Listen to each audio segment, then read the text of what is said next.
All right, good evening and welcome. Tonight, City Council is hosting a special public hearing on the good cause eviction legislation, introductory number 94.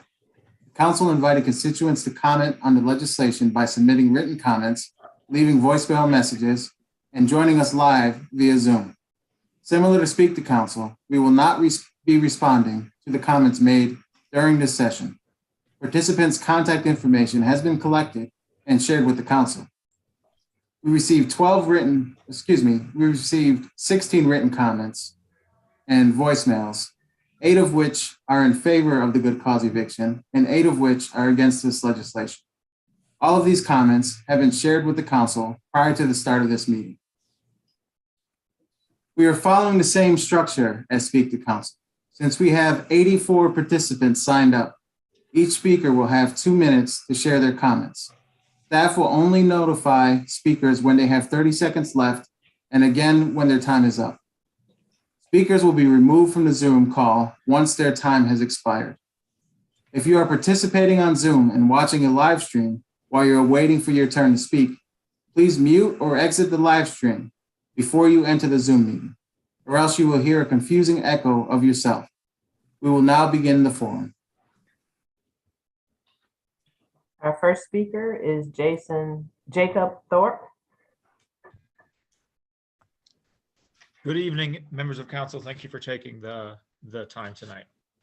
What if everyone you interviewed for a job had to receive a permanent job offer that could only be ended by court order after proving substantial violation? Or anyone you took out to coffee on a coffee date you had to marry, and this only applied to you, not the other person? How many job interviews or coffee dates would you do? How much more would you scrutinize an applicant or potential date? What if anytime you sign a lease with the resident, it became a permanent arrangement that could only be ended by court order after proving substantial violation, and this only applied to the owner? How many leases would you sign? How much more difficult would your screening process become? This is the reality for the Lease for Life legislation, also known as good cause eviction, under Introduction 94. Let me share a story about how this becomes problematic. I had a single mother and her daughter living in one of my apartments in the 19th floor to get harassed, intimidated, and physically assaulted by the other resident. Because the other resident was current on his rent, under Lease for Life, I would be powerless to remove the aggressor unless the victim was willing to testify against her assailant and deal with the court process, all while living next door.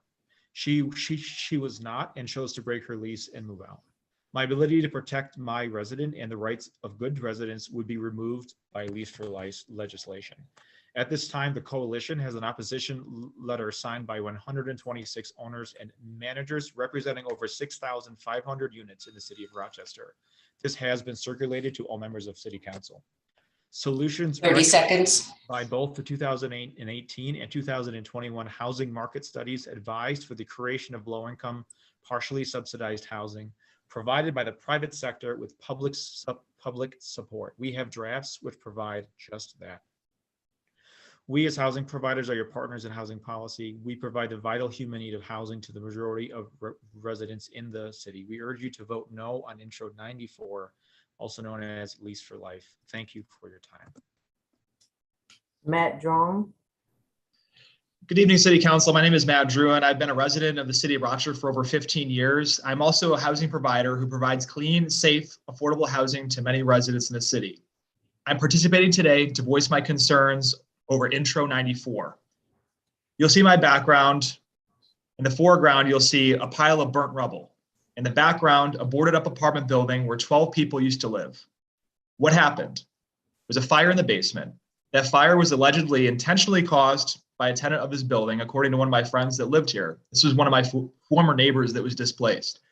Despite the repeated reports of menacing and threatening behavior brought to management's attention, this problem tenant continued to stay. Why? Because getting a tenant out due to anything other than non-payment of rent is nearly impossible. I have been there. How do you prove to a judge what constitutes menacing and threatening behavior? How do you prove to a judge that a tenant is dealing illicit drugs, even if the police can't catch them? How do you prove to a judge animal and child abuse, or just overall behavior that degrades and destabilizes a building and a neighborhood? Housing is a human right, but whose right is more important? the problem tenant who intentionally set fire to this building, or the rights of the 12 people that were made homeless, standing out in the cold that night in their underwear, clutching their blankets. This policy will protect those that harm others at the expense of those just trying to live life in peace. Please vote no on Intro 94. Elizabeth McGriff.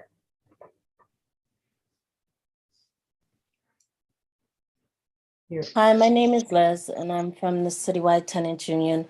And the reason why I'm here is because I think good cause and no eviction, no C of O protects tenants in a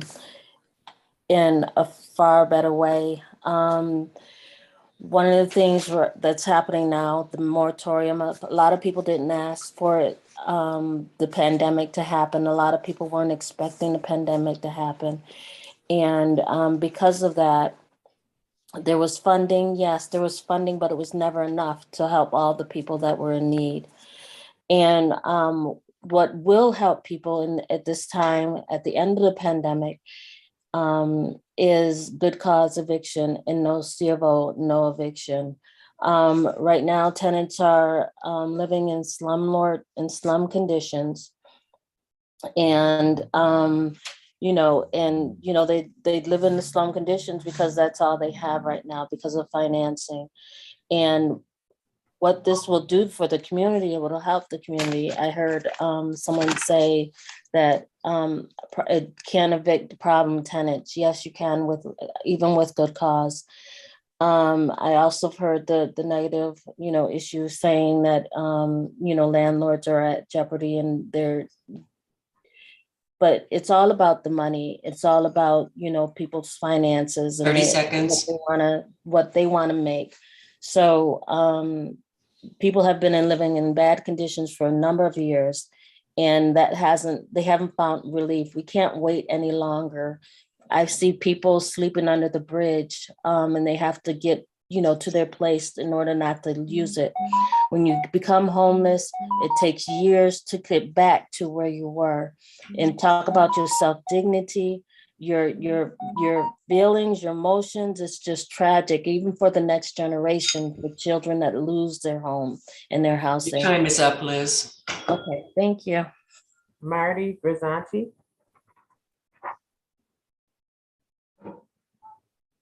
Is that him connecting or no? No, I don't see him in the waiting room. Okay. Francis Rice. I don't know who that is connecting right now. That might be Francis Rice. I let that person in.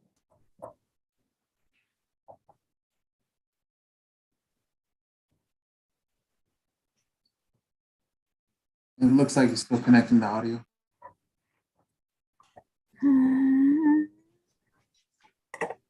All right, I'll see if I can find the next person. That would be Dom Rodriguez. Yes, okay, let's see.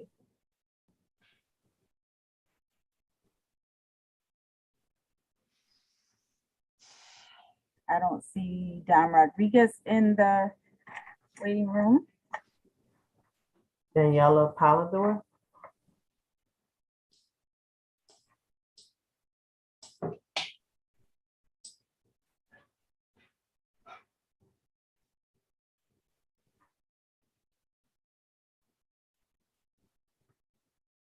I'm sorry, there's a lot of people. I have to scroll through nope, don't see that one.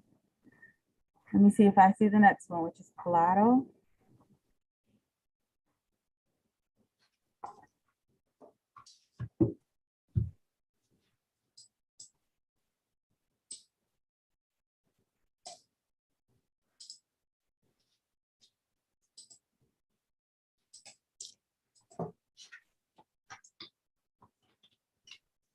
Oh, did Francis Rice, he's still connecting? He probably needs to hit the connect audio. Yes, that is Francis Rice.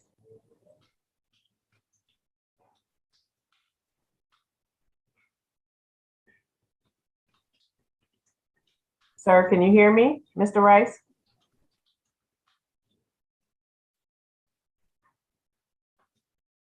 He will not be able to until his audio connects. So we don't have Marty, right? Grisanti, Nope. Don I'm all the way Rodriguez. down to number 9, Dean Popoli, and I haven't found any of these people in the waiting room. Bridget, the first one I see in the waiting room from our list is Brian Smith, number 12. Okay, so let's get Brian Smith on. All right.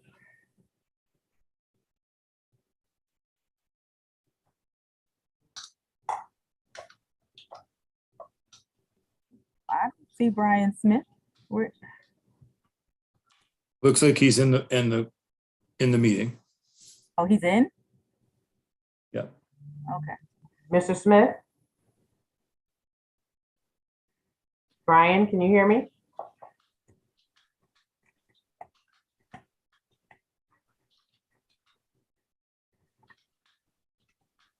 How about Francis? Was he able to connect yet or?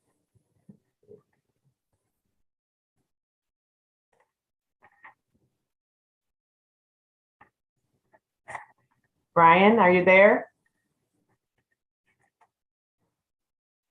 All right, who's next? Timothy Johnson, do you see him in the meeting? I'm looking for him.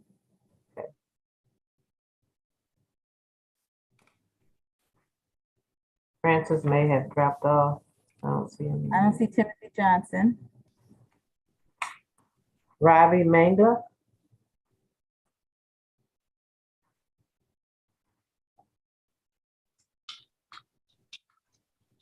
He's joining now. thanks.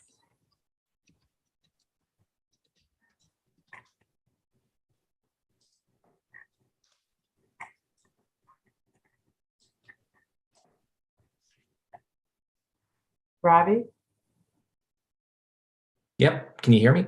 Yes. That was a lot of people to go through. First, want to thank President Melendez, the rest of council for the opportunity to speak today. I'm speaking as both a homeowner in the city of Rochester, a former tenant of the city of Rochester, and a former landlord for over 5 years. So I've experienced housing in various capacities, and what's clear to me in that experience is that tenants in our city are, the protections are deeply, deeply inadequate. And it's opened the door for predatory practices that as a former landlord, I would never accept or stand by. Almost 40% of the current eviction proceedings that we've seen in city court are for units that lack a certificate of occupancy. Many of these units have been in disrepair for years, and too often tenants are afraid of asking for repairs, asking for fixes, asking for changes out of fear of being thrown out. Is there an audio issue? No, we can hear you, sir. Okay, no problem. And it's bad enough living in unsafe living conditions, and it's even worse that people are being threatened with eviction because they don't want to see their children, get hurt because there are no covers on the electrical sockets. Furthermore, I think it's critical that we're protecting against arbitrary rent hikes made for no other reason than additional profit. When rents are hiked for no reason year after year, it doesn't allow people to save for homeownership, to save for their children's college, to even afford their most basic needs. And I challenge the landlords who are on this call to discuss this issue in good faith. There are a lot of false statements being made about what this legislation does and doesn't do. If you break your lease, that allows the landlord to be able to evict someone. 30 seconds. So I really want to have this discussion in good faith because I feel this legislation is critical to supporting good homeownership. And the best thing that we can do for our city right now is to pass the Eviction Reduction Act and end the chronic stability that's been holding the city back. So I wanted to voice my strong support for the bill and hope that the council passes it this Tuesday. Thank you for your time. Jack Motley.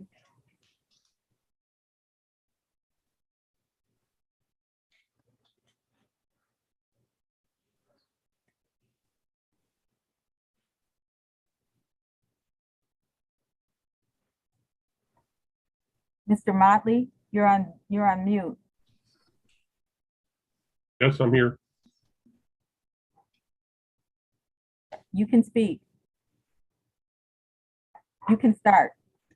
My name is Jack Motley. I've been a resident of the city of Rochester for 35 years. I'm speaking here today as an individual and as a member of the Democratic Socialists of America. to ask the City's Council of Rochester to pass the eviction reduction law. According to, no, I'm not. Sir, we can hear you.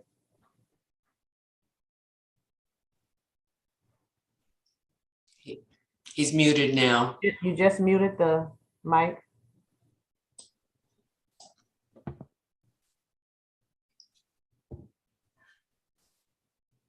What is going on? Mr. Motley, if you have the YouTube on, it might be confusion. I heard that now. Okay. Sorry, I'll cut to the end here. Housing is the foundation for healthy families and communities. Landlords should not be able to derive people from houses or apartments except for just causes. Not being able to pay an exorbitant increase in rent should not be a just cause for eviction. Asking for repairs when the tenant has lost heat or electricity or other basic necessities should not be a just cause for eviction. All of Rochester's families deserve safe, stable housing. Enact the eviction reduction law immediately and show that the City of Rochester truly cares about the over 60% of residents who rent their homes and apartments. Thank you. Mr. Rice back on? Yes, I'm here. Okay. You're all set, sir. Okay, thank you. Yeah, my name is Francis Rice. I've been a housing provider for over 30 years in Rochester.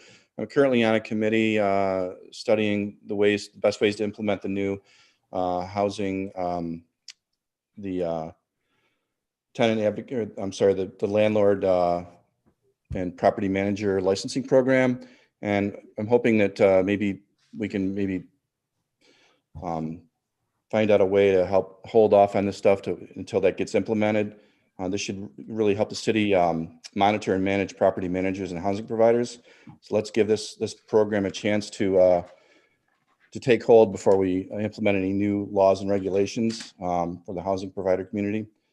The housing provider community has already had many new state laws enacted prior to the pandemic, as well as the burden placed on housing providers during the pandemic between rent losses and eviction moratoriums. Has been a huge burden on us.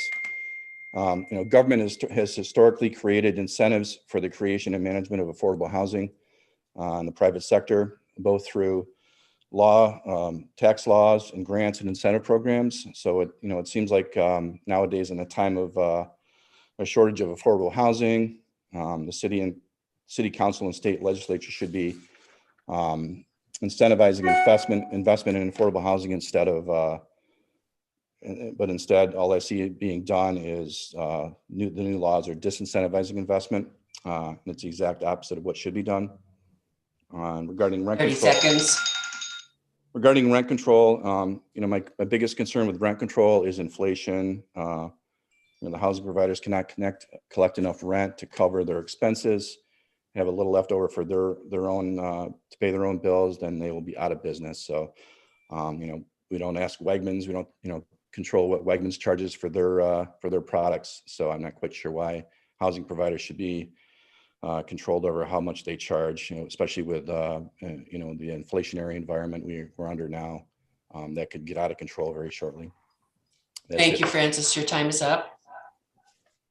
Thank you. Ayla Fisa. Intro 94 would prohibit the lawful repossession of rental properties by their owners unless the owner had a valid certificate of occupancy, would prohibit the collection of rent without a valid C of O, and would institute good cause eviction at the local level.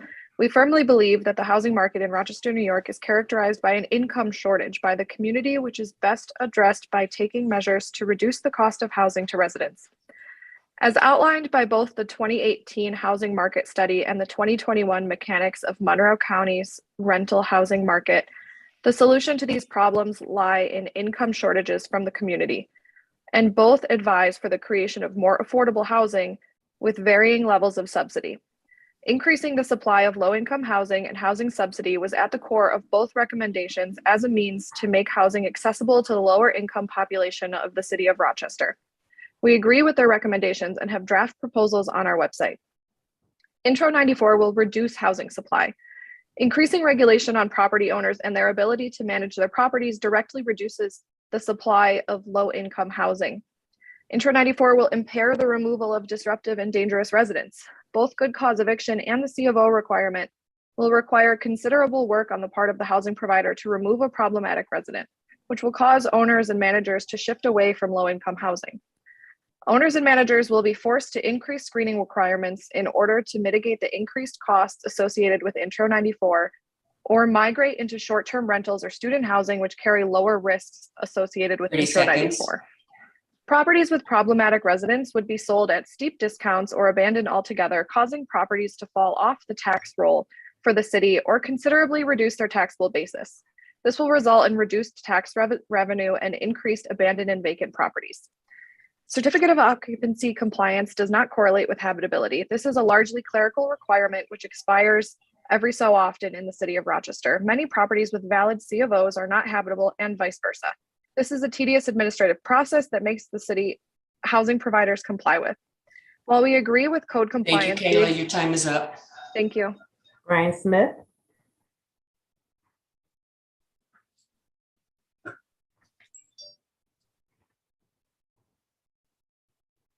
Mr. Smith.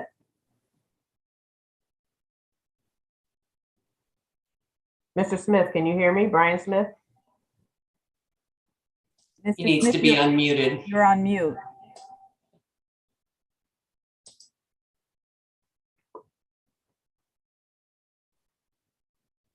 Okay, let's move on to David O'Donnell.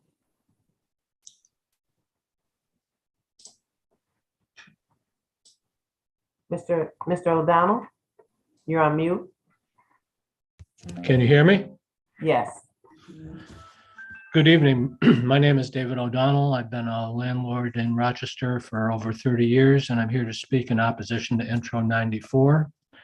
Housing providers are already faced with a myriad of economic challenges stemming from the COVID epidemic. Drastic increases in energy costs, property taxes, insurance, and labor have taken their toll. The current good cause eviction proposal would add cost without leading to the stated objective of more quality, affordable housing. The majority of evictions or non-renewal of leases are either for non-payment or behavioral issues that threaten the welfare of other tenants. The ability to refuse to renew a lease for a tenant who has caused disruption for other tenants or otherwise violated terms of their lease without having to resort to court delays and expense is really an essential tool for maintaining a safe and desirable property. The current proposal would do nothing to incentivize further investment in Rochester's housing stock, and it would do nothing to expand the number of quality, affordable housing units. The proposal that would allow an eviction to proceed without a current C of O is equally short-sighted. The C of O process can often take some time to complete. Violations of health and safety codes are already protected from eviction under New York State's implied warranty of habitability. Judges will not issue a warrant or assess monetary judgments if health and safety violations exist. Many code violations are for minor cosmetic items like missing paint or minor repair items that have not been reported by the tenant. Penalizing housing providers for non-health and safety violations when a tenant is not paying their rent deprives the provider of the 30 very seconds. needed to maintain the property. It also deprives other tenants of the right to safety if the disruptive tenant cannot be evicted. I encourage you to say no to this proposal. Thank you. Richard Tyson. Good evening, folks. I appreciate you taking a few minutes to listen to us. I think many folks before and after me are going to do a great job laying out the case as to how this is going to impact things from kind of a factual basis. I'd like to appeal to you from the human aspect of this. I've been a real estate agent and a broker in Rochester for almost 10 years. And 5 years ago, I decided to start investing into housing and become a housing provider or a landlord, as it's often referred to. And why did I do that? And why did I choose to do it in the concentration of poverty that unfortunately exists within our city? It's because as a real estate agent who showed investment properties to people, I was honestly disgusted at the living conditions that many people were forced to live with. Many of the things that the activists that claim to represent tenants care about or claim to care about. Where do we see a lot of these issues taking place? We see those issues taking place in properties that are owned by absentee landlords, absentee people that are a faraway LLC that have never seen Rochester or think Rochester is simply the next exit north of Westchester out of New York, right? So I started to invest into those housings and specifically into rooming houses, catering to people that were coming out of incarceration, rehab, and homelessness, the people that needed to get on the first rung of housing in this community. And what did the Tenant Protection Act do to that? It skewed the relationship and the accountability that should exist equally between both housing providers and tenants. And what did it also do is it started skewing it and pushing people out of the market. And which people did it push out of the market? The smallest housing providers, the people that own the least number of properties, which may be a surprise to you, are oftentimes minorities and immigrants. So if you want good quality housing in Rochester, what you want is you want local ownership. You want to make it, you want to encourage local people that are here in the community. 30 seconds. Bump into their tenants at Wegmans and on the street, people that are going to go and actually pick up rent and look at those human beings eye to eye like I do.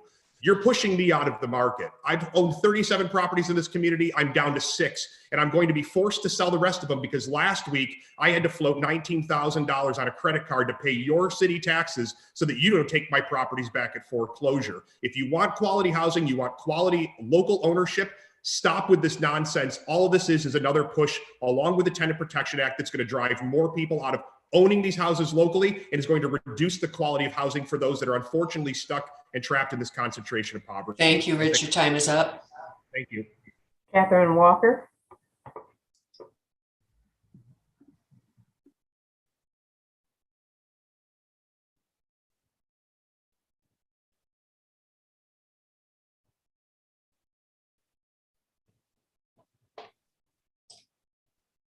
Is Katherine?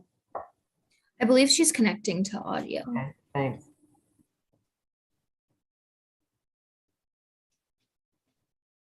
There's a message in the chat from Brian too.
Katherine? I believe she just dropped out of the meeting. I will try to get her back in. If Okay. you, Is Brian all set? No? I messaged him and he could not unmute and I couldn't unmute him. And I also believe he is dropped out of the meeting, but I'll let him back in if he can connect. I just readmitted him. I asked him to drop off and come back. I see Wanda Cooper is here. Hazel? Wanda Cooper? You're on mute, ma'am. Thank you so much for allowing me to speak today. My name is Wanda Cooper. I'm from 1 Webster Avenue, apartment 4. And the reason today I'm here is on the good cause, evictions, and also the no CFO, no evictions. Because I believe if we have that set in place, it would make the landlords and things do the correct things by the people, that if they don't repair their property, they can't, put people in to evict people, because it's causing an issue, because people are losing their homes because the landlords aren't repairing their properties, and they are allowed to put people out even though it's not their fault, and I don't think it's fair. So I just want y'all to put that in place to where if they don't have a CFO, they're not repairing their property, they can't evict someone when they're not doing right by themselves.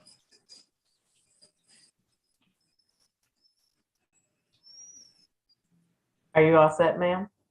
Yes, ma'am. Okay, thank you. Thank you. You're welcome. Is Katherine ready? Katherine Walker?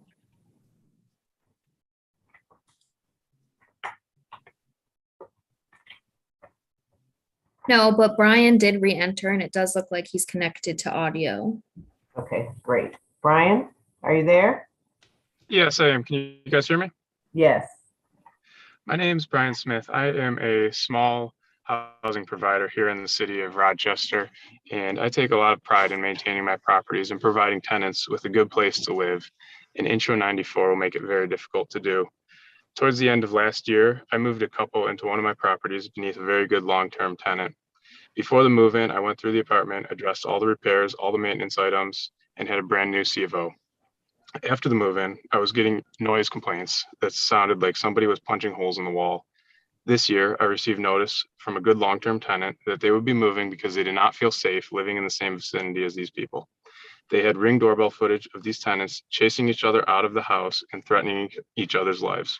While this tenant was moving out, they also received constant threats from the other tenants while they were simply peacefully moving their items from the property. This tenant has also threatened my maintenance people on 2 separate occasions, causing them to leave the property after the tenant themselves left multiple messages demanding maintenance show up in the first place. They've broken windows, they've put holes in walls, broken light fixtures, and they call the city trying to get me violations before I am even aware that these problems exist. When I send maintenance to the property now, they refuse to let them in. I need to remove this tenant from my property because they are a threat to other tenants, to maintenance personnel, and to myself. As it is now, it is extremely difficult to remove tenants like this. Other tenants do not want to make statements verifying this type of behavior because they are in fear of retaliation. If this proposed bill passes, it would make it nearly impossible, or would make it impossible, to remove this tenant from the property. I agree everyone deserves a place to live, but as a private housing provider, the state should not be forcing me into a position where I cannot make decisions to benefit the greater good in a situation like this. My goal is not to evict tenants for no reason. Actually, the only way I break even or make any money at all is by finding and keeping 30 good seconds. tenants. Good cause eviction is not a way to protect good tenants. It simply shields the bad tenants from accountability and responsibility. Thank you. Robert Mckee. Good evening. So my name is Robert Mckee, and I'm actually one of the attorneys handling the defense of the City of Albany's good cause eviction law, which is very similar to Intro 94. So I'm here tonight just in my personal capacity. Thank you for giving me the opportunity to speak. I was hoping to briefly address concerns about possible preemption of the law and whether or not this body has the authority to pass it. The dialogue about preemption assumes that the eviction reduction law is actually a regulation of court procedure or jurisdiction under RPAPL 711, when in reality, it's actually a regulation of lease arrangements. So it's no more regulation of court procedure and jurisdiction than any law would be. In other words, all laws affect what courts can and cannot do in deciding what relief parties are entitled to and what information needs to be provided when initiating a lawsuit. Moreover, state law is absolutely silent as to when and under what circumstances a landlord may be entitled to an eviction warrant, as opposed to a summary eviction proceeding pursuant to our RPAPL Article 7. There's a similar assumption that the eviction reduction law amounts to rent regulation. It does not. I mean, the only time a rental amount comes into question under the law is under the very specific circumstance in an action for an eviction warrant. There is no circumstance in which a tenant will be able to argue that a rent increase was illegal or not valid according to this law. But even so, it is true that given the pending litigation, it is an open question as to whether or not good cause eviction will be deemed preempted. It's true that municipalities. Sure. It's true that municipalities have expensive powers to pass laws like this, and that numerous local laws regulating housing have been conferred to be valid exercises of municipal authority. But these are technical issues, and there just aren't any guarantees when it comes to cases like this. And the uncertainty that we're facing now should not be a bar to your supporting this law, which is a step we need to take in order to get our communities to a place where people have secure housing that they can rely on, and which provides them an opportunity to actually join and be a part of the neighborhoods that make up our cities. Thank you. Lynn Anderson.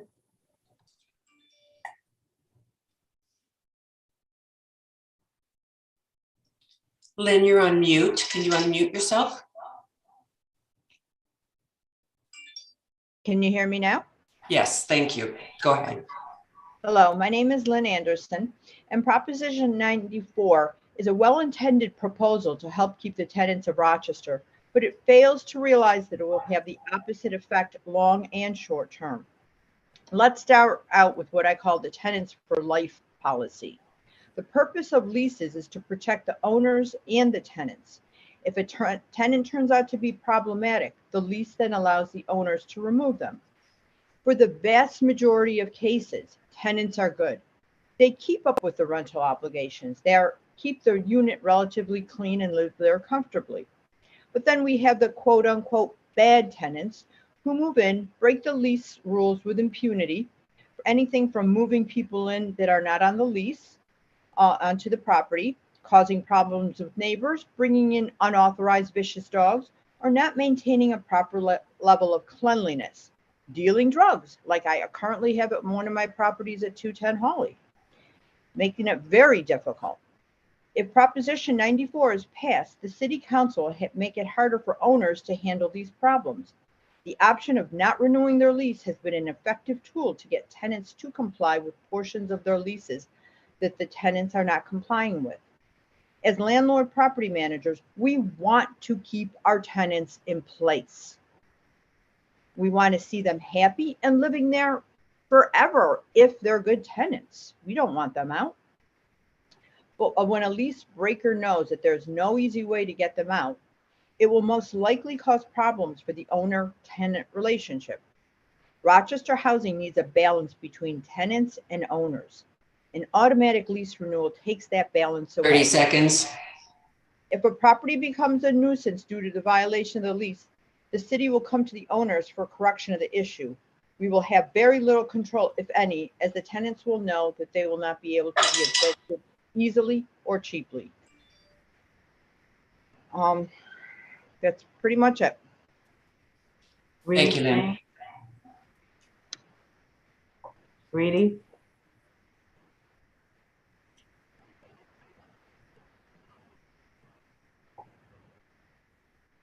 Is she connected, Reedy?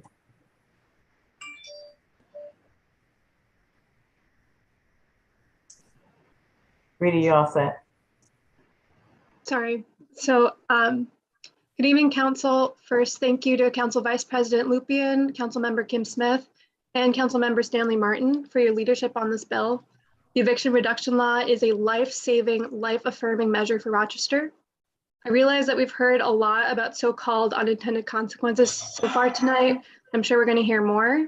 I want to be clear, there is no evidence that there are unintended consequences to good cause. Good cause has existed for decades in New Jersey. Washington, California, Oregon have versions of the bill. There is no evidence that it reduces housing supplies, that it hurts low-income tenants. Now, a study on good cause in California did find that the passage of that law correlated with a reduction of evictions and eviction filing rates, bringing much needed stability to the state and resulting in the intended consequence of the bill. Now, there will be unintended consequences to not passing this bill. Countless studies show that evictions destabilize both the families being evicted and entire communities, contributing to crises in violence, education, and public health.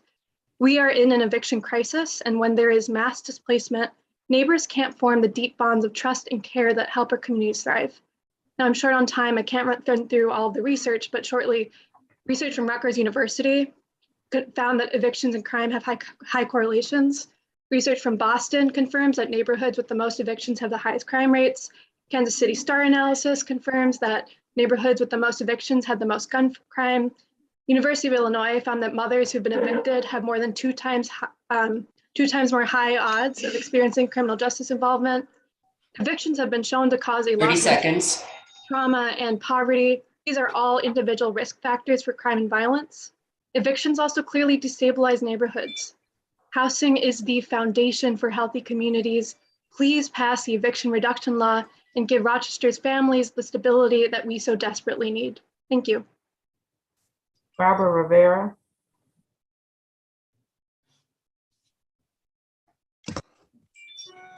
Hello. So we need good cause evictions like yesterday.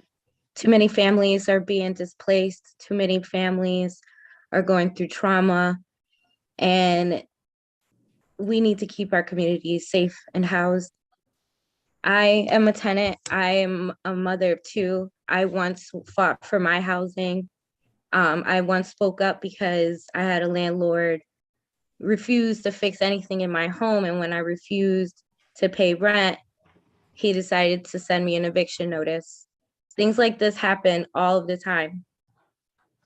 Parents, families, especially Black and Brown communities, shouldn't have to be afraid to be on the streets because a landlord wants to evict us, raise rents. People shouldn't be forced to live like this. We shouldn't be afraid to be evicted or anything like this. Thank you to Mary Lupian, Kim Smith, and Stanley Martin for pushing this. Finally, we have people who are serious about keeping our families in their homes, and we need this bill now. Thank you. Katherine Walker.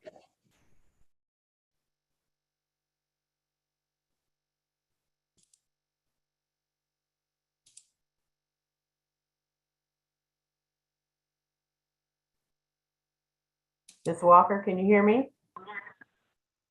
Yes, I can hear you.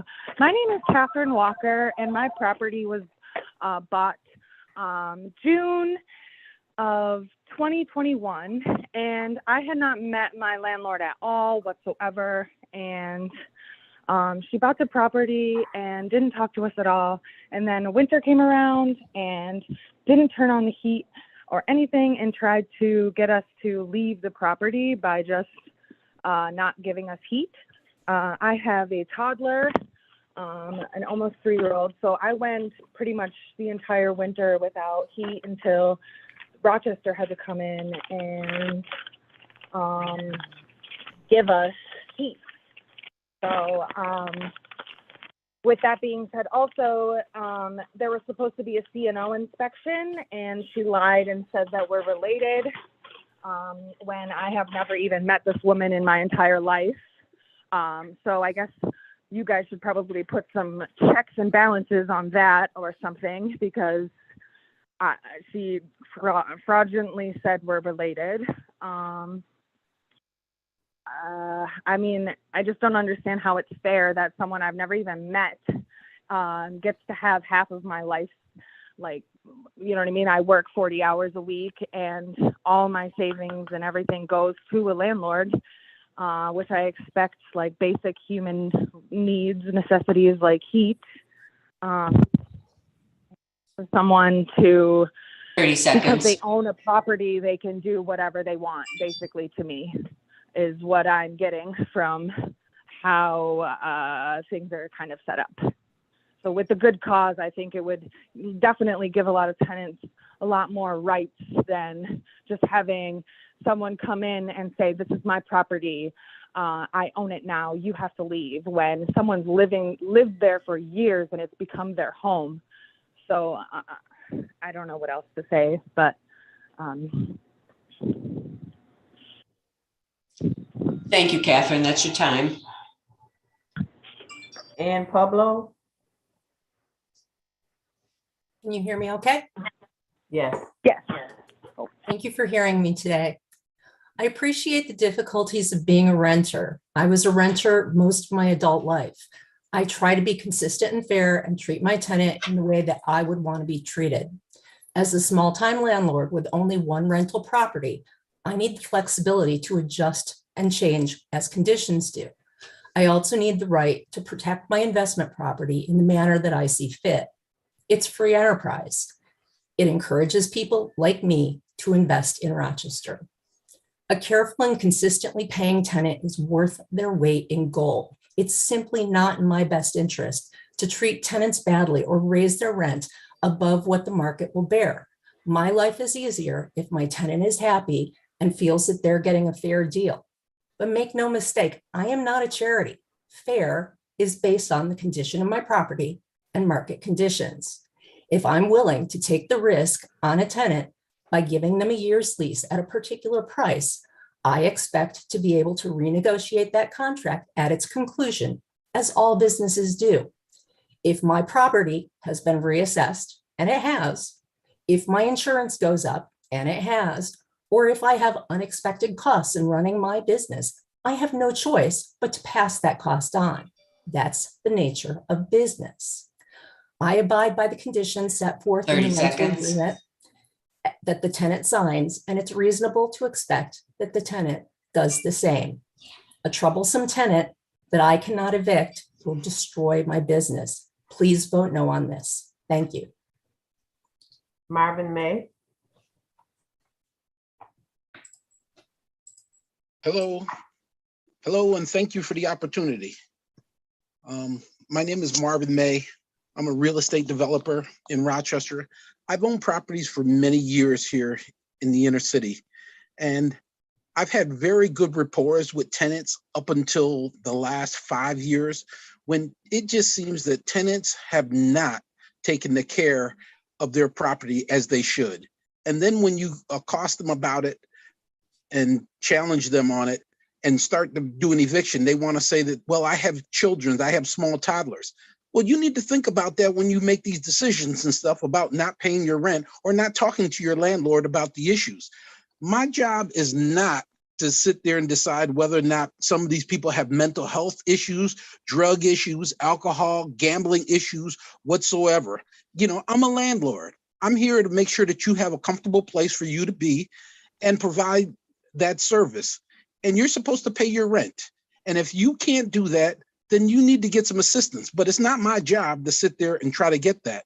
And things have just gone from bad to worse, where originally you'd have 30 to 45 days to work and get a tenant out and giving them notice. And now it's been over 4 months. And I have one tenant that's still in my place that's been there for 21 months. And I'm just now getting a court date to get this person out of there.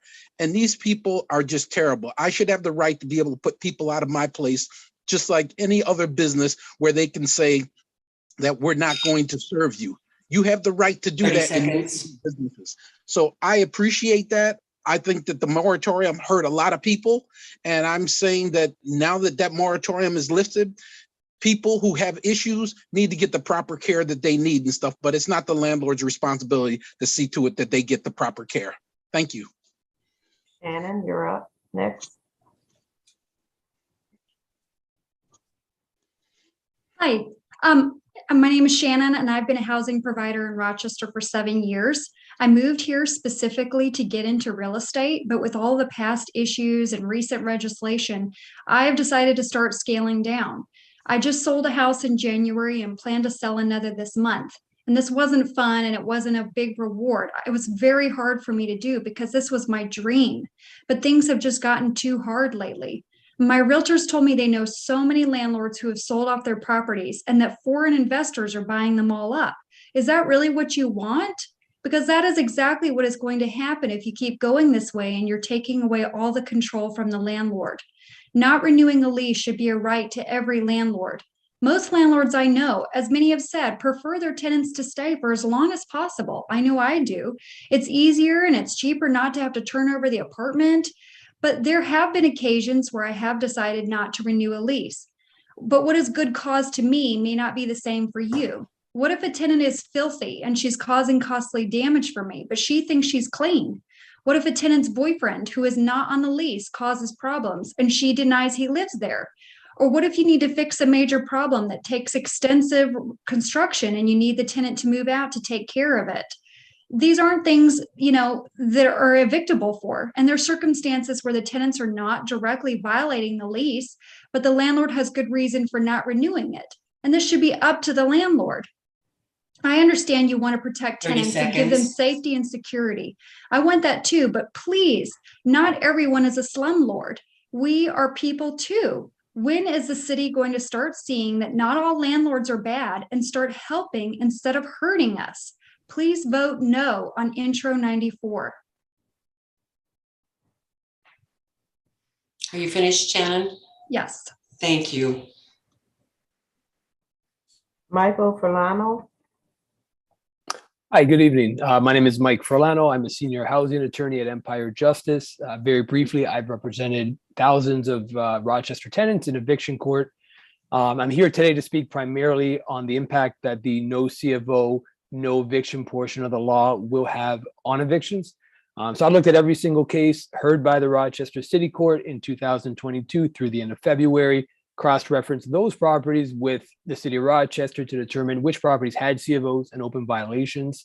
And what I found is that, out of the approximately 800 cases heard, 34% of those cases involved did not have C of Os. So that's 1 in every 3 evictions involved the property that did not comply with the city's requirement that you must have a certificate of occupancy.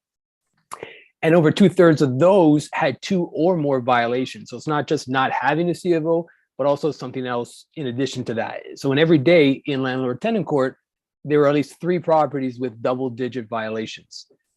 So implementing a no C of O, no eviction law will immediately reduce evictions by 1/3, right off the bat. But you shouldn't just think of it as a legislation, as another right for tenants. It's an additional enforcement mechanism for the city. The city requires a C of O on these properties to ensure quality housing stock. It's the law. That's the reason why the city has a C of O program in the first place. And I know that, as hardworking and dedicated the staff of the city is, it's impossible to police every house 30 with seconds. and safety hazards. The legal department would be swamped, right? So you want to offload that onto people that are directly affected by the hazardous conditions, and you wind up creating an incentive for landlords to fix their properties, because right now, it's years before a property owner faces any real consequences for letting a property deteriorate. Thank you. Dee Richardson. How you doing? My name is Dee Richardson. I am a current renter in the city of Rochester. I was in a meeting earlier today with some lawyers about this very same subject. They kept mentioning the fact that they didn't feel like this bill was unconstitutional. What's unconstitutional is for a landlord or a property management company to come into our city, buy properties, rent them to people, and steal their money and refuse to do any type of fixings or maintenance on the property. 90% of the eviction cases, according to these lawyers that I met with, end up in court due to non-payment. But what's not addressed in the court is why the non-payment started to begin with. And the majority of those cases started as a result of the landlord not maintaining or fixing the property. A tenant can call code enforcement, but code enforcement doesn't enforce the code. If a landlord has a good cause for eviction, they can evict. This bill doesn't stop that. My landlord has 19 violations just on my property alone. I called code enforcement. They've been to my property twice. There's still no accountability, no fines. He also owns 13 other properties here in this city, all with similar situations. Where are our constitutional rights? If a landlord is abiding by the law to begin with, 30 then seconds. these issues would not be issues. This bill helps landlords, tenants, and this city ensure the beauty and value of this city. This bill will hold both landlords and tenants accountable and give tenants an even playing field and give tenants and landlords the ability to resolve their issues outside of eviction. Vote yes for this bill. Rabbi Drora Settle. Good evening. I'm here to speak as a resident of Rochester and a former rental property owner in support of the good cause eviction legislation. While adequate housing is universally recognized as a human right, our city is far from according this most basic need to many of its citizens. The good cause eviction bill is an attempt to remedy at least some of that pressing problem. Housing is not a commodity like any other. There are certain items that we can live without, but shelter is essential to our well-being and should never be taken away unnecessarily. When I owned a rental property, I was aware that having a sense of home was just as important to my tenants as it was to me. Having the racial and class advantages that allow me to own rather than rent the place I live does not make me more deserving of the stability, security, and properly maintained living environment, which is the right of all of us. We know that housing instability has devastating consequences associated with increased poverty, unemployment, and worsened mental health, especially in children and adolescents. And it cannot be overemphasized how disproportionately the policies that lead to housing instability impact people of color. This situation, as we know, has become even worse during the pandemic. It is up to the leadership of our city to demonstrate their commitment to this basic human right. Rather than asking lawyers to find ways it can't be done, everyone in Rochester government should be doing all they can to find ways to make it possible. New Jersey has been providing these 30 seconds. for renters in the state for decades, so clearly it's possible. If we're honest with ourselves, none of us want to live under the conditions fully half of the renters in Rochester experience. You have the power to change that by passing this legislation. Thank you. Ben Hart.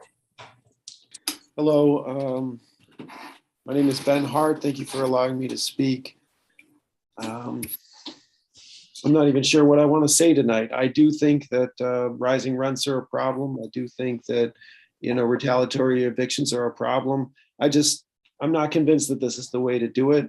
I came into this business with a big heart and I want to keep that. I picked up some packages from my former tenant that didn't change addresses on her Amazon, and I'm gonna deliver them later tonight. When the riots were happening, my tenant was moving and he sent his bed ahead of him. And he was going to sleep on the floor, so I let him stay at my house. I mean, I want to do the right thing. I think most people do.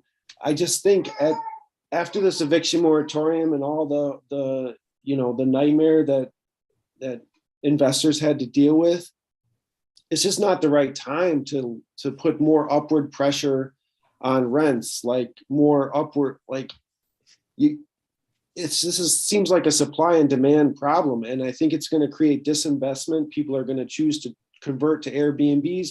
People are going to choose to invest in Irondequoit and Webster. There's rental property opportunities out there. The city needs investment dollars. Like I bought this house, right? This one was on the cover of the paper because city officials owned it and they had tons of code violations, and that may be a reflection on their character, or it may be a reflection on how hard this business really is. I bought that house for $15,000. 30 seconds. Thank you. I put $40,000 into it and my own sweat and everything. And if I put that same money into the S&P 500 at the same time, I would have quadrupled my money. And this way I only doubled it, and I know, like, poor me, but I'm just saying, like, I put something into it because I care about the community. I wanted to make it better. I grew up right next to 447 Thurston Road, where the nightmare all began for tenants. I care, but this is just cause a pause. Vote no. Thank you. Michael Valenti.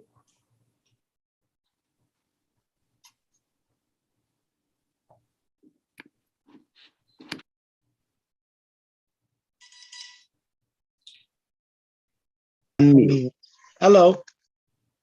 Can you hear me? Yes. I'm sorry. Thank you all for letting me speak. 90% of our tenants are long-term. The good cause bill will be harming small landlords, especially those owning single homes. We are the small family business and have worked very hard over the years to build our business to what it is today, working long hours to make sure that the homes that we run are clean, comfortable, and in good repair. While we feel our hard work has been worthwhile, if the good cause bill passes, this will no longer be true, as we will be stripped of our rights as both property and business owners, as well as our opportunity to maintain a successful business. Due to the pandemic, we have lost over $10,000 in unpaid rent. We do not fault our tenants that have been in extremely difficult situations themselves, but instead New York State for not offering the protection to us that was promised. If this bill passes, we will continue to be overlooked by the government and not protected in the same way that others in different lines of work have been. There are reasons that rent may need to increase by 5% or more. These reasons include fluctuations in the housing market, increased taxes, increased cost of building materials, and increased cost of utilities. The list goes on. But the last reason I would like to specifically cite is when you have not raised rent in years, which we haven't for many of our tenants, and finally need to do so to keep up with costs. The future cannot always be predicted, as we saw in the last 2 years. And this is not a better option than continually increasing the rent by 3% every year. We don't do that. And if it is determined that if you need to increase the rent by 5% or more, should not give a tenant legal right to take the landlord to court. This will only result in small landlords losing their businesses and being able to maintain low rents due to having to keep unnecessary court fees. There are also reasons that you wish not to extend a lease. Regardless of the reasoning, the terms of the contract have been fulfilled and no one should be legally bound to enter into a no contract. Please think hard before passing this bill. It will be disastrous to both tenants and landlords. Vote no. Thank you so much for your time and what you do for the city of Rochester. Tina Manis for Foster. Thank you. My name is Tina Montrapore Foster, and I'm currently the Executive Director of Just Cause, formerly known as Volunteer Legal Services Project of Monroe County. Our organization runs a hotline which has received nearly 10,000 calls since the start of the pandemic from tenants who have been evicted, threatened with eviction, or illegally evicted during the so-called eviction moratorium. Our organization supports this legislation because it protects tenants from retaliatory evictions from a very small number of unscrupulous landlords without diminishing the rights of the vast majority of law-abiding property owners. Unlike some of the comments that have been raised by landlords, many of whom raised very, very important concerns about tenants who have exhibited bad behavior, I need to make clear that this law does not prohibit landlords from evicting people. It will not create a perpetual tenancy. Property owners will retain their right to remove tenants through existing non-payment, holdover, and objectionable tenancy eviction processes. We know that many of our local property owners have suffered due to non-payment of rent during the pandemic. The statute does not provide a tenant with an excuse not to pay rent. If they don't pay their rent, this defense will not help them. 30 seconds. If the landlord needs to improve property and raise the rent for legitimate reasons, this statute will not prohibit this. There are 7 conditions available for property owners to lawfully evict their tenants. I encourage everyone to read the statute. It is only a couple of pages, and that should dispel any myths that have been in your mind from some of the comments that have made. I will finally say these protections are not unique. Currently, 20% of Rochester residents already enjoy these protections through subsidized housing, Section 8, and existing housing tax programs. Thank you, Tina. That's your time. Thank you. Carl Weeks.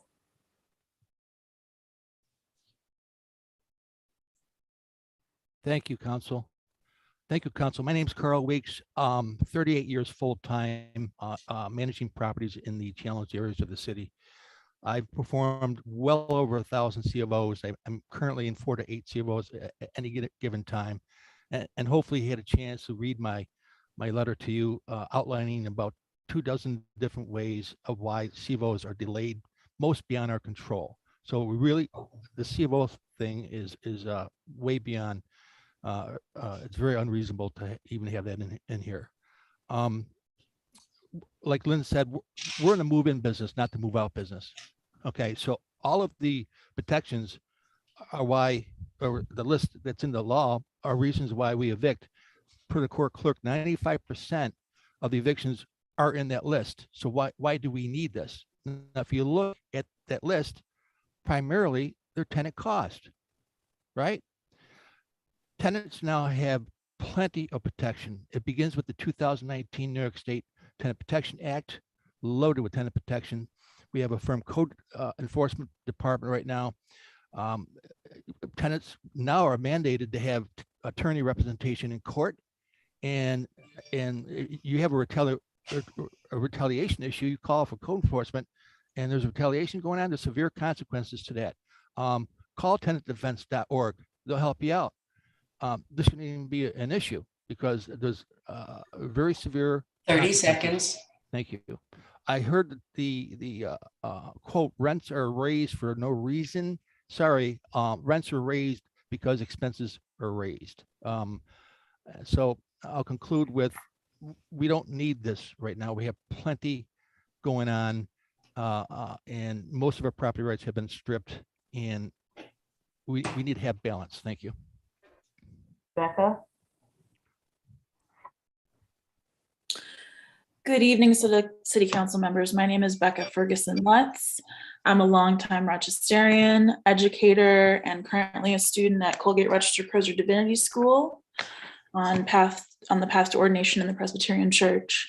And I am here tonight to urge you to pass the eviction reduction law because I believe that this will be a critical step toward leveling the proverbial playing field between contractual parties. Our current system demands accountabilities from tenants, as well it should. The current system does not, however, demand the equal accountability from landlords. That is, landlords who have not done their due diligence, have not followed city regulations, and have not retained proper certification from the Code Enforcement Office can still seek legal recourse to evict.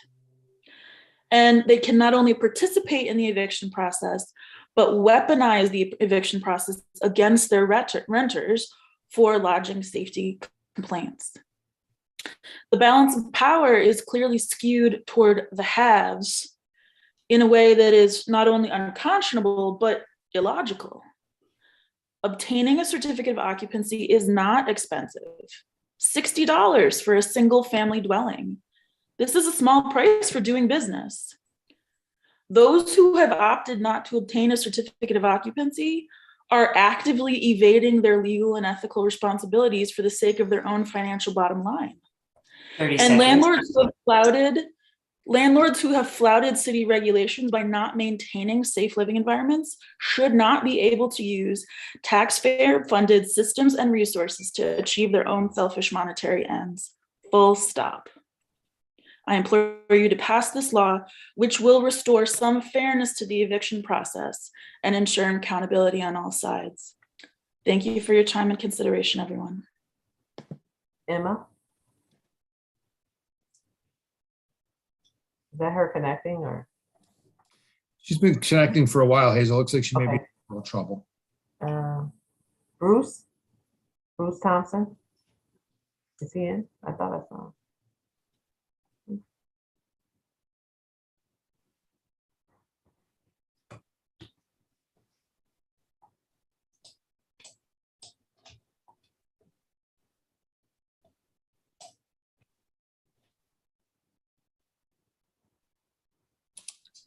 Bruce Thompson is here.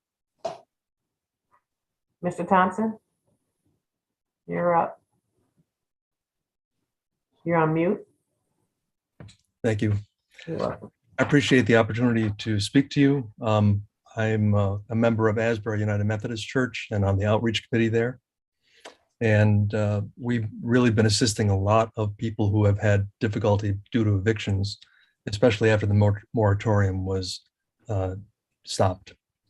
And I think that looking over the law, I believe that although the landlords are concerned that they might not be able to raise rents as much as needed, I think that having a reasonable rate of 5% per year would be something they could live with as they do have to do things.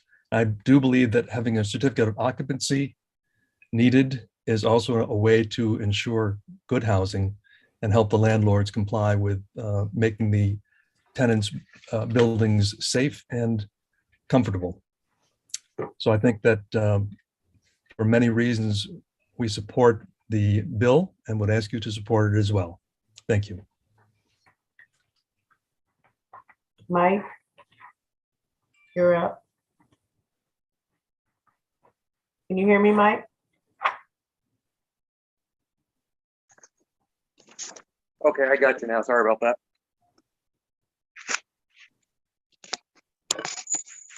Hi, good evening. Thank you for giving me the opportunity to speak tonight. I'm a property manager in Rochester and have been in business for more than 15 years. I enjoy working with tenants and pride myself on providing safe and affordable housing, but the housing system has to be affordable for both parties, the tenants and the landlords, or the system just falls apart. Currently, compassion is being legislated out of the business now on the state and certainly the city level. I understand and appreciate the thought behind this potential legislation, but no one is taking into consideration its unintended consequences. The new state laws in 2019 are onerous on landlords and really were never given a chance to even work before, unfortunately, COVID hit with the eviction moratorium, and we're still dealing with the fallout. Prior to 2019, I, as a property manager, was able to give the benefit of the doubt to tenants and give them a chance to reside in our properties if the credit wasn't great or we were unsure of the income. But at this point, we are almost at the point where we don't have that ability. This potential legislation is just another knife in our back as we try to provide for our tenants. There will be zero ability for us to be compassionate. Just look at the 5% proposed cap and then look at inflation. Today, inflation came in at about 7.9% year over year, and it's not going away anytime soon. Every cost that a landlord is stuck with, at the end of the day, will filter down to tenants or the 30 landlord goes out of seconds. business.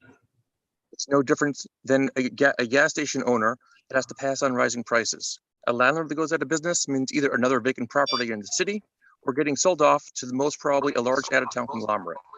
I beg of you to consider the unintended consequences of the state legislation from 2019 and give that a chance to work. I think it'll help out greatly. And after that, we can come back and reconsider vote 94. Please vote this down. Thank you. Emma? Can you hear me, Emma?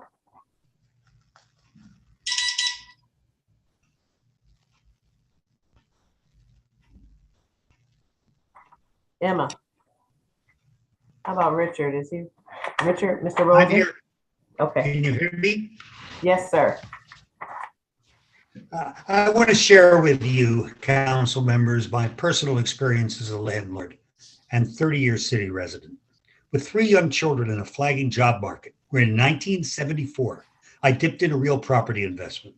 As my professional career advanced, I started selling some properties, and they were all in the crescent. Due to the redlining policies of the banks, it was necessary for me to give purchase money mortgages to some buyers. One became a drug addict, and I lost 80% of the value of 8 units. Nonetheless, my 40-year history as an investor in rental properties in my own city was profitable. I always maintained a C of O on all the properties. I only had to resort to eviction proceedings in 3 cases out of an estimated 500 one-year lease renewals that I entered into. I've received introductory 94 and can't find anything in it that a responsible landlord could object to. A cap of 5% regularly placed on annual rent increases is reasonable. With regard to the requirement for a C of O, with the proposed amendment, which is essential, exceptions can be made for the extenuating circumstances. This amendment is essential. It really levels the playing field. I have the feeling many of the people who spoke to you tonight aren't aware of that amendment. I kept my annual increases to 5%. Hell, here's an example. In 1980, a typical rent for a 30 modest seconds. apartment was $200 a month. With regular planned 5% annual increases, the rent has grown to $864 30 years later. That was in 2010. That just happens to be the fair market rent for Rochester that year. 5% does lick inflation. I made money and my tenants were able to stay in place year after year with a C of O. I'm happy to say I think I contributed to neighborhood stability. There's no good reason why all landlords shouldn't be held to the same standard. Thank you, Richard. Your time is up. Mike Mckee?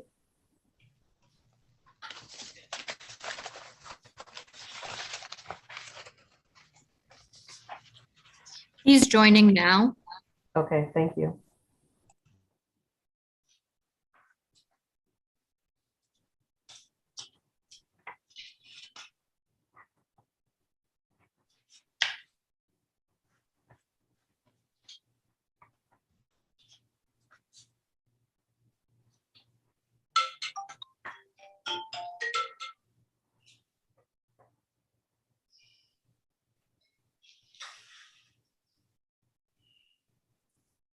Michael, you can begin speaking whenever you're ready.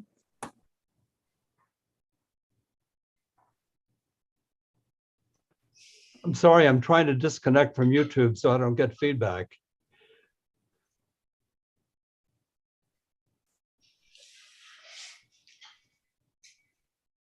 Okay. Good evening. My name is Michael Mckee. I am I'm the treasurer of the Tenants Political Action Committee, which is a statewide organization that works to elect pro-tenant candidates to office. I work with tenants all over the state. As recently as Monday evening, I testified when the city of Beacon had a public hearing and voted 6-1 to enact a good cause eviction bill. I'm here to speak in support, very strong support of Intro 94. The landlord arguments against this bill basically boil down to one thing. They want to keep the law as it is, which means that a tenant can be evicted for any reason or no reason. You have many bad actors in Rochester. Many of them are absentee landlords. These tenants need protection. With the expiration of the moratorium on eviction on January 15th, it's just a matter of time before you're going to see unfair, punitive, retaliatory evictions, and you should make sure that doesn't happen. This is not rent control. Good cause eviction is not self-enforcing. It only comes into play where the tenant decides to stay and fight instead of moving. Organizers are always telling tenants, do not self-evict, but unfortunately, many of them do, either out of fear or because they don't know they have rights or because they don't have an attorney. So this is not rent control. It's not even close to rent control. And a similar bill has been in effect in New Jersey for 48 years. 30 and the seconds. sky has not fallen. This is a weak form of protection, as I said, but it is absolutely essential to give tenants a defense against retaliation where they report bad conditions or take action to force their landlords to make repairs. That's why you should be passing this bill. I just want to say one more thing, which is that there is no right to a lease renewal. It's not automatic lease renewal. It's not lease for life. It simply makes the absence of a lease or the expiration of a lease irrelevant in Thank you, terms Michael. of the That's your eviction. time. And there's no cap on rent increases. This is not a cap. Thank you very much. Laura Phelps. Hello, thank you for allowing me to speak. I live in the city of Rochester and I work with the tenant union. I first just wanted to clarify the idea that landlords will be stuck forever with problem tenants under this law and be abundantly clear that good cause eviction protections under section 38(2)(e) part C explicitly provides grounds for removal if the tenant is committing or permitting a nuisance in such housing accommodation or is maliciously or by reason of negligence damaging the housing accommodation. And the explicit ability for landlords to increase the rent above 5% as needed to, with proof of increased costs. Really, every single anecdote I've heard from each landlord on this call is explicitly covered in this bill as grounds. I hope that everyone with concerns takes time to actually read the short bill. I worked with unrepresented tenants for 6 years in Albany City Court and have seen firsthand the horrific impacts that evictions have on families and children. And I didn't think it was possible, but Rochester is far worse than what I saw in Albany. Rochester has 8,000 filings in an average year, and worse is to come from the pandemic. And to be clear, there was just a study from JP Morgan Chase that found that most landlords made increased profits during the COVID-19 pandemic. It's tenants who've disproportionately shouldered the impacts of the pandemic. A third of cases filed, we've heard multiple times tonight, since January in the city of Rochester don't have a C of O. And 50% of landlords in Rochester were classified as slumlords or marginal amateurs in a recently professionally commissioned market study of Monroe County. The eviction reduction law will curb these enormous 30 seconds. Thank you. Just like it has in Albany, according to attorneys and social workers there. No cases will be filed without a C of O if we implement this basic filing requirement, which will increase proactive code enforcement and basic landlord business accountability. These laws will result in very basic, desperately needed improvements to housing quality in Rochester and should be passed immediately. Thank you. Mara Hamilton. Thank you. To begin, I would like to take a moment to acknowledge all of the working class people who are not able to rearrange their schedules for this abruptly scheduled meeting. It is performative to state that the council would like to hear from all in this matter and then make it so difficult for those that are most affected by the housing crisis to make their voices heard. These so-called problematic bad tenants matter. I'm here in support of this bill and more importantly, the many people it will protect. I am a tenant, but I'm one of the lucky ones. I am able to have a job that allows me to afford my rent and live in good conditions where I know that concerns will be addressed. I have never faced eviction, but that's not true for so many people in the city of Rochester. They don't have the security that I have and that everyone deserves. I would like to dispel a few of the lies that have been told so far. The name Lease for Life is a lie. Tenants can still be evicted, but landlords have to show valid reasons. They have to show accountability. As it stands now, landlords have the ability to evict when they allow people to live in very unsafe conditions, when they don't have a C of O, and in retaliation. They would like you to believe that this law will allow people to take advantage of them, but they are the ones taking advantage of people, and it needs to stop. Landlords have not been providing safe and affordable housing, causing people to suffer. This law will make sure it's not a choice, because safe housing should not be optional. Take the first step to healing a long history in this city of racist and unfair housing practices by passing this law. Safe, affordable housing should not be a business. Housing is a human right. 30 Thank you. seconds. Oh, Pat DuPont.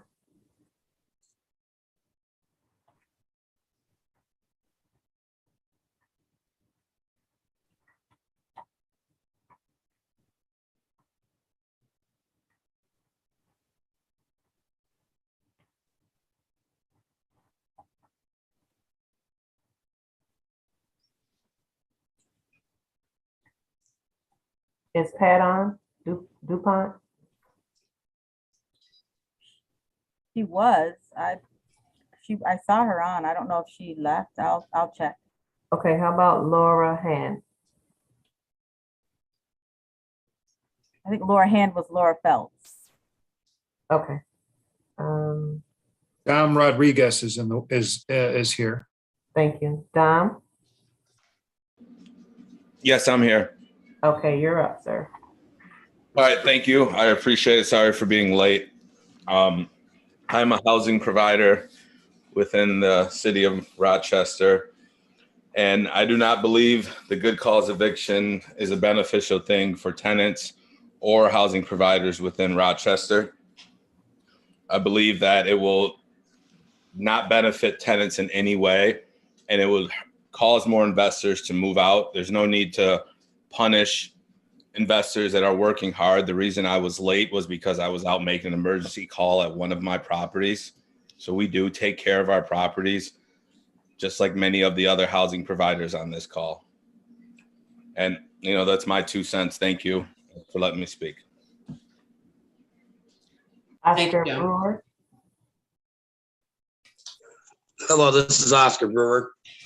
Right now, I'm currently a tenant with my family. My children, their part of their rent is paid by DSS. So currently, I rent from Tardis Property Management out of Michigan. 1-7 runs this property. I've been here 4 years. They lost a CFO on this property last year.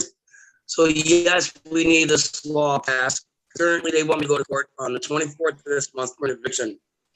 They've yet to do a lead wipe in this house, and I have a 5-year-old toddler living here. The county pays her rent. It is unfair that these people are able to take me to court for not taking care of a property, not doing a simple lead wipe, and yet expose my children to dangers that should not be that should not be allowed. So I'm asking city council to do the job that we voted you guys in office for and pass this law. Keep the good landlords in the city and get rid of these slumlords. Thank you for your time. And please pass this law. Matt Sadell?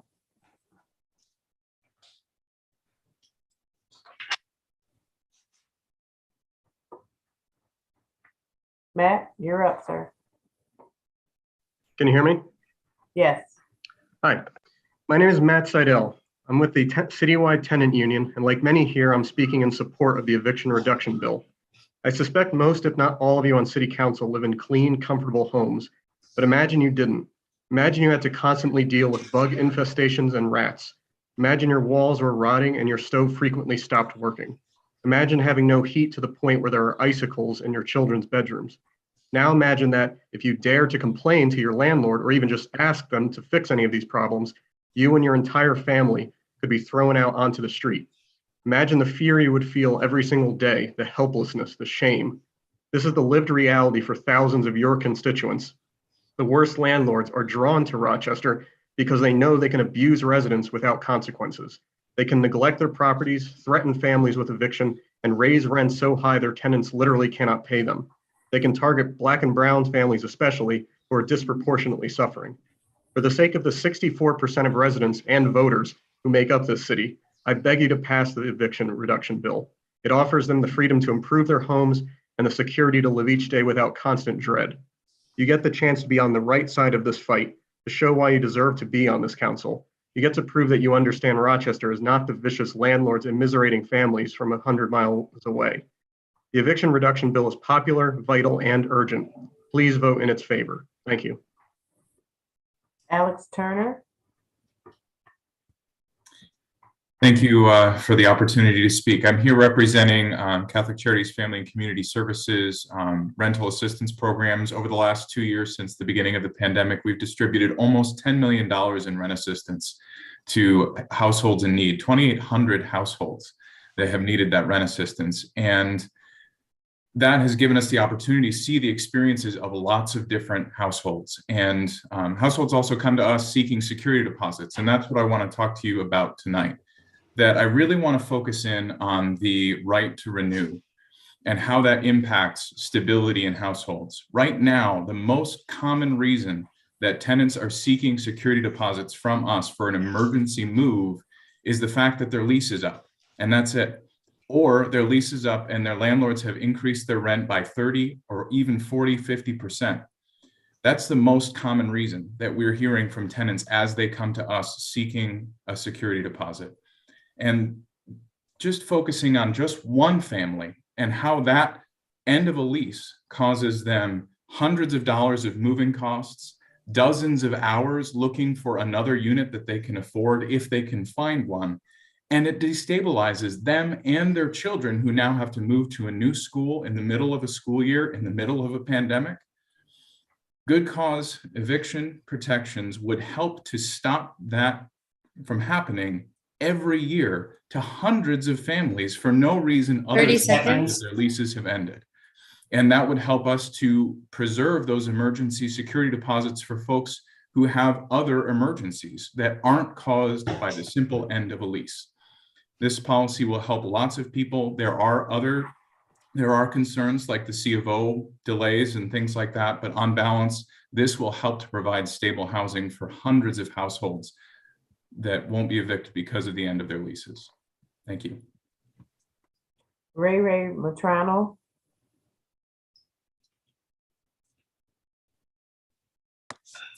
Hello, Council. I'm a tenant in Rochester, and tonight I'm asking you to support and pass good cause evictions protections, the right to renew leases. I appreciate Council members Martin, Lupien, and Smith for introducing this legislation that other cities and towns across New York State have already done. As for the council members who are either quietly supporting this or maybe undecided or even rushed planning this hastily scheduled hearing and now want to vote on this in just a few days, for those of you who are against giving tenants adequate protection in this majority renter city, I want you to know that every year when lease renewal comes around, I face uncertainty on whether or not my rent is going to be hiked up and I will need to find another apartment. Another apartment with stoves, refrigerators, windows, all from decades ago, apartments that the rent to live in increases 5% or more each year, and nothing goes back in to better my and my neighbors' living conditions. What's the deal with that? Myself and thousands of other tenants across this city who are literally paying our landlords' mortgages and yet have zero stake in what happens to our homes want to at least have the security of knowing we can ask for repairs, that any rent increases go back into bettering our living conditions, and that we have the right to renew our leases that we have not violated and that we've been paying rent for. Rent for buildings with no C of Os, rent for places with rotting floors, rent for housing that has dozens of code violations and yet nothing more than a couple $100 in fines that landlords choose to pay in place of making repairs and the city 30 seconds chooses not to enforce. By no means should I or anyone else expect to be paying more money each year in any of this, and yet we do. We all want a safe place to live, and we live amongst a culture that largely chooses housing as a commodification as over housing as a human right. And these protections will help keep people safer. If a landlord is going to evict someone for not paying rent or violating a legal lease, these protections do not stop that. This hearing was rushed to suppress working class people who can't move around their schedules on a moment's notice and navigate Zoom. If you actually gave this time for people to know about it and sign up and navigate everything you've given to them, instead of rushing this and pushing this forward to be voted on next Tuesday, Michael Patterson, you would know what would happen. People would Ray, tell that's you your time. all Thank the you. things that you need to hear. Sarah Smith. Thank you to the committee and council members for allowing me to speak today in regards to the eviction reduction law introduction for, and urge you to understand this law is essential. I have lived in and out of Rochester for over 30 years. My current situation is the reason I've invested my time surrounding this cause. When looking for housing in the midst of the 2020 pandemic, I was unemployed, so being able to have a stable home was essential for me to feel secure and build myself back up.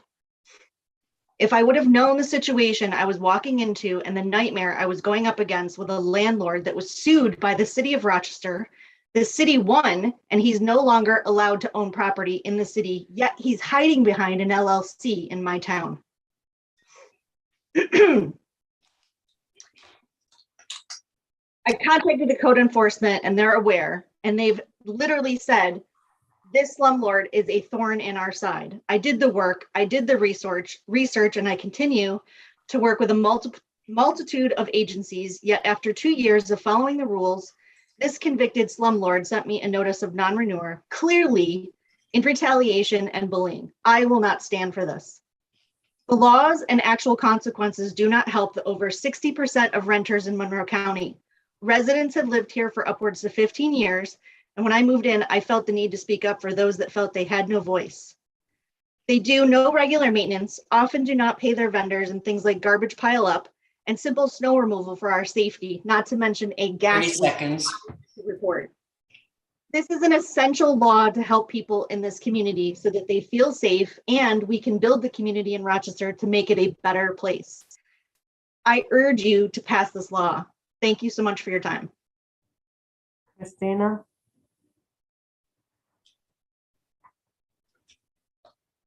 Good evening, everyone, and thank you to council members for the opportunity to speak today.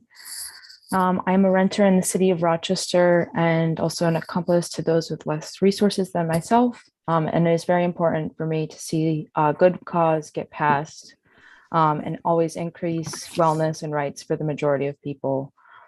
I have a story to share that addresses unsafe living conditions and why tenants' rights are of the utmost importance. In the summer of 2020, I was living in a property owned by a landlord that had 65 properties and one property maintenance person who was over the age of 80 to take care of those 65 properties, and also had a brother that is in the legal system as a judge. So lots of political power here. That apartment that I rented had a bed bug issue. And after a lot of research that I did, I came to understand that the responsibility to take care of the issue did lie with the landlord, despite him trying to push that cost onto me. And until I sent him specific resources that showed the issue was his problem, he did not take care of it. Ultimately, I ended up moving out, and in doing so, the person that he attempted to rent the apartment to next was a foreign student studying to get her PhD in computer science at RIT. The student's first language is not English, and despite my letting her know what was going on, she did not fully understand the situation until we ended up meeting on the moving day. When she was made fully aware of the situation, she let me know that the landlord had lied to her and said the reason I was moving out was because my mother was sick and I was going to take care of her. This is illegal in New York State to withhold information about pests within 1 year of them occurring, which is something I found out was also had happened to me, that the building had previously had bed bugs in it. And the woman decided to not move in, though she did lose her security deposit and also her 30 first month's seconds. rent. And as a foreign university student, she of course did not have the resources to get the money back that was taken from her. This is just an example of why tenants need protections. I do believe that housing is a human right, and though we have a long road to get there, and good cause is going to just tick the dial a little bit, and there will always be unintended consequences. It is something that is needed for the majority, for the tenants of Rochester. Thank you so much. Andrew Spahn. Thank you. I'm an attorney with the Housing and Consumer Law Unit at the Legal Aid Society of Rochester, and I want to encourage City Council to pass this crucial, badly needed legislation. There is a need for change in the ease with which landlords can evict tenants, especially after collecting rent from substandard housing. While the COVID-19 pandemic has revealed the plight of tenants for many, those in the eviction prevention community know the eviction crisis has been endemic in our community for years. Most years, over 8,000 evictions are filed in Rochester City Court, resulting in the eviction of thousands of tenants and their families. This is 6 times the national eviction rate. Our per capita rate is higher than New York City, Detroit, Buffalo, and a lot of other major cities. We have more actual evictions than Buffalo or Syracuse or even Los Angeles. Evictions are a community problem. While poverty is certainly a cause of evictions, evictions cause poverty themselves and fuel the engine of generational poverty. An evicted person is 20 times more likely to lose their job. And if they have children, they are twice as likely to be in poor health. The harm done to children is insidious. Children who experience eviction and housing instability have a 20% increased risk of hospitalization, a 25% increased risk of developmental delays, a 22% decrease in future earning potential. Evictions have not 30 just an seconds. immediate impact, but a vicious lifelong impact as well. The poorest zip codes and neighborhoods in our community are the ones that experience the most evictions. They have the worst health outcomes and the worst quality of housing. This bill works to ensure quality housing by requiring landlords to meet basic minimum health and safety requirements before they can use our community court system to deprive someone of their home. This is a basic common sense requirement that we impose on numerous other forms of business that we should also impose on housing providers. Thank you for your time. Please pass this bill. It's crucially important. Emma. Are you all set, Emma? Can you hear me?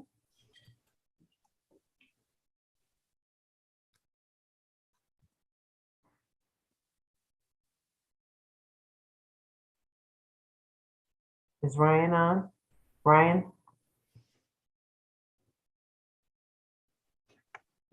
Yep, I'm here. Thank you. Good evening, everyone, and thank you for the opportunity to speak tonight. My name is Ryan Kaza, and I've been a housing provider in Rochester for over 15 years.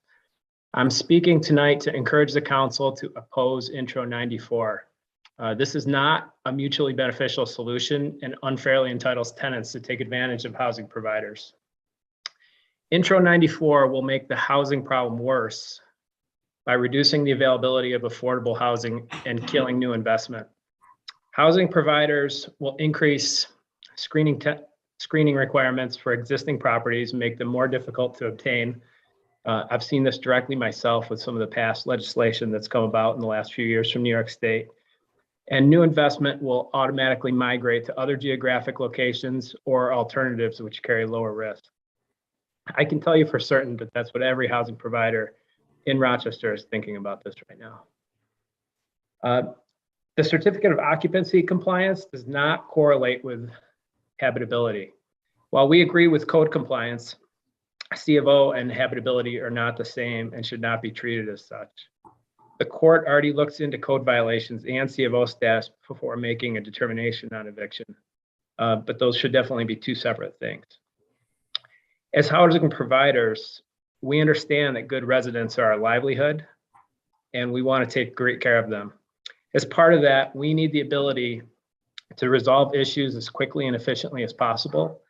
And Intro 94 would add yet another hurdle to doing so. Our hope is to work with the city to create a win-win plan to improve the situation, but Intro 94 is not it. Please vote no on Intro 94 and instead consider incentives to increase the supply of compliant, affordable housing.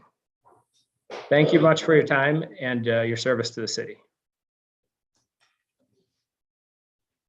Emma?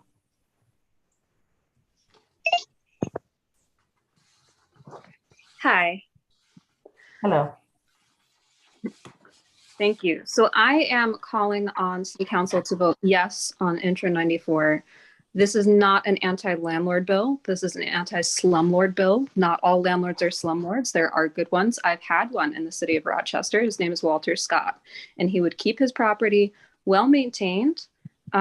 Because of that, I rarely needed to call him. When I did, he was there in a timely manner and kept everything safe. I've never felt unsafe in my housing under his management. He owned one property. He would not be affected by this legislation, right? So we're not looking to harm landlords like my previous landlord who did a great job.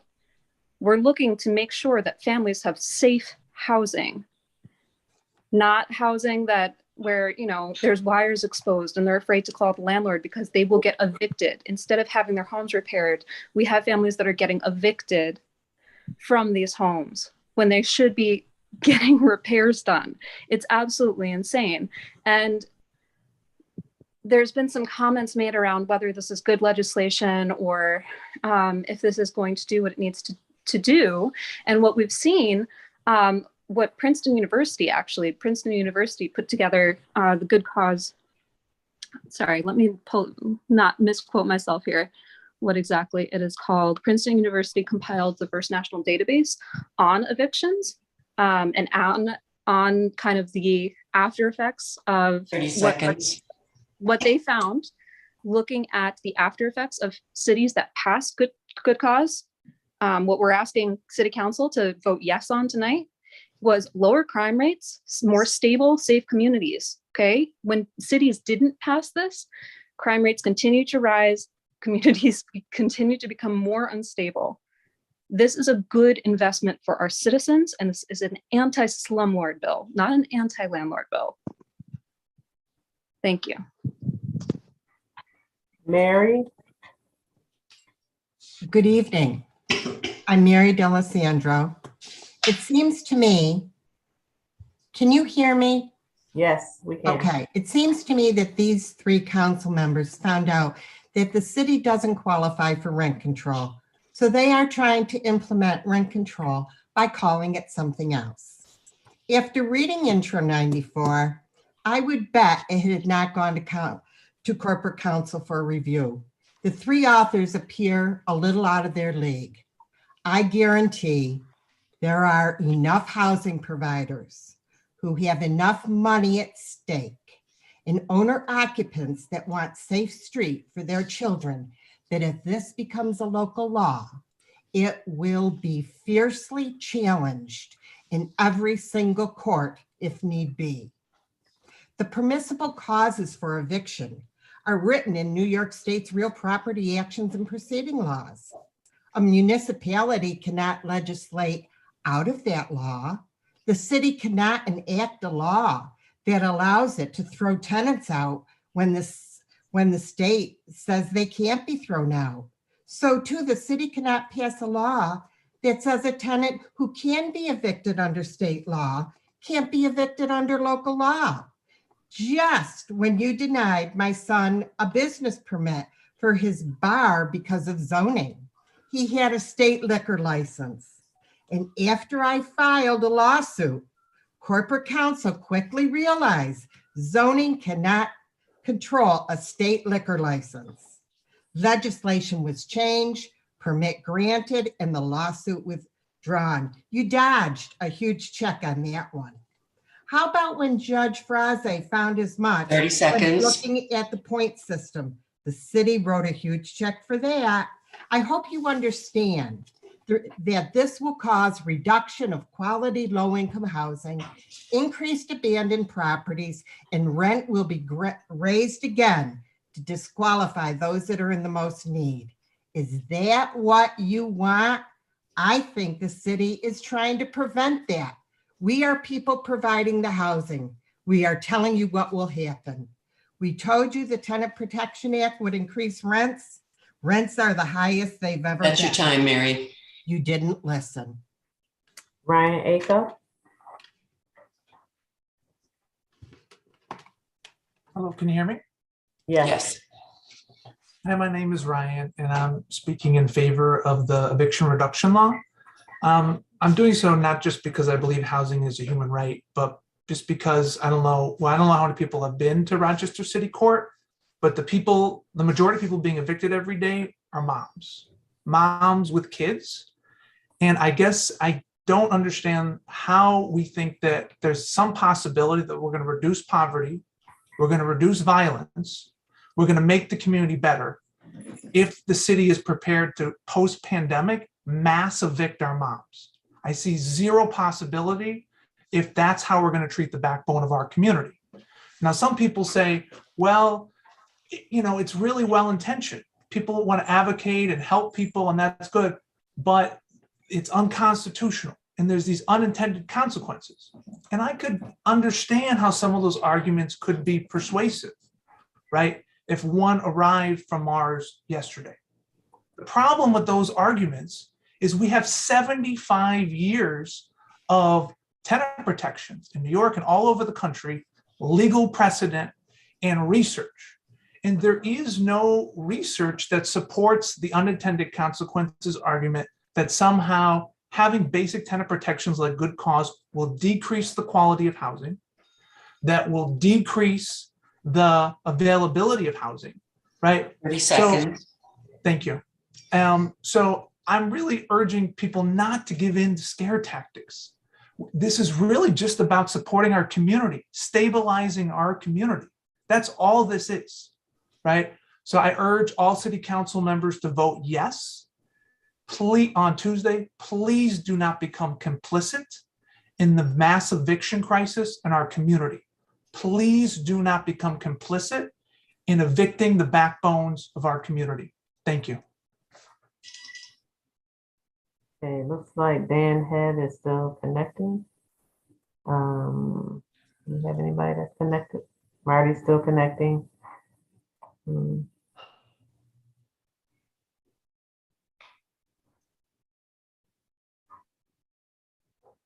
Lanny Bittner.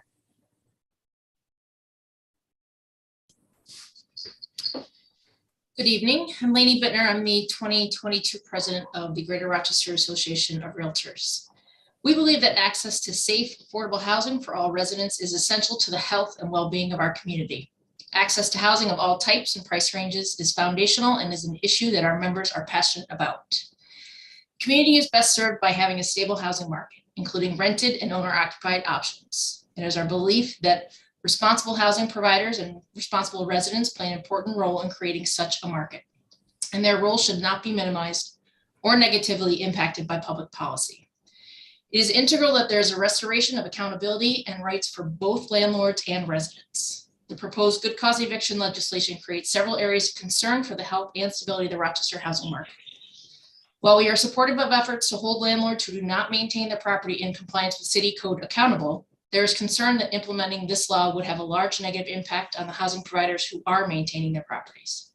Requiring landlords to go to court to defend rent increases will add a significant financial burden to them, which increases overhead and will likely lead to higher rents over time rather than lower rents. In an environment of higher property taxes and inflation, adding additional financial burdens will make it difficult for the local small-scale provider to operate, leading to the sale of many rental units to out-of-state and corporate landlords. This disinvestment by Rochester residents will have a negative impact on the quality of our rental housing. The initiatives to provide insight into the rental housing market and to address the problem of substandard landlords, including the newly established Rochester Housing Court, and the Housing Quality Task Force, and the mechanics of Monroe County's rental housing market study from October of 2021. We believe that these efforts should be given time to provide detailed information on the 30 seconds. So we can put together a long-term community-wide solution that addresses the affordability and quality of rental housing and has mechanisms to ensure rental housing is properly maintained and in compliance with city codes. We strongly urge the city council to not pass this legislation until the consequences of passing the legislation can be researched and implemented. And I thank you for your time. Marty, are you there?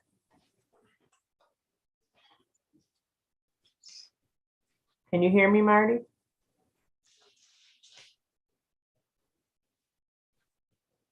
How about Dan?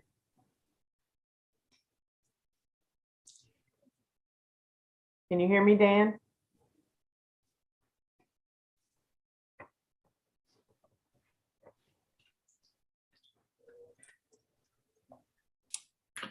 Are they on mute? Hazel, Jeff Pelosi is I here. don't see him anymore. Jeff, Yep, I'm here. thank you. Thank you for having me on, guys. I've been a provider for the past 15 years. I started off in, I guess, lower income neighborhoods and moved my way up to, I guess, upper, lower middle class neighborhoods in Rochester. With the previous laws being put in place, unfortunately, I had to sell a couple of my lower income properties simply because I couldn't make any money. I was actually losing money due to people not paying the rent and the amount of time in order to be able to evict them. If we put more roadblocks in place now and we start losing money, we just won't be able to afford our current properties.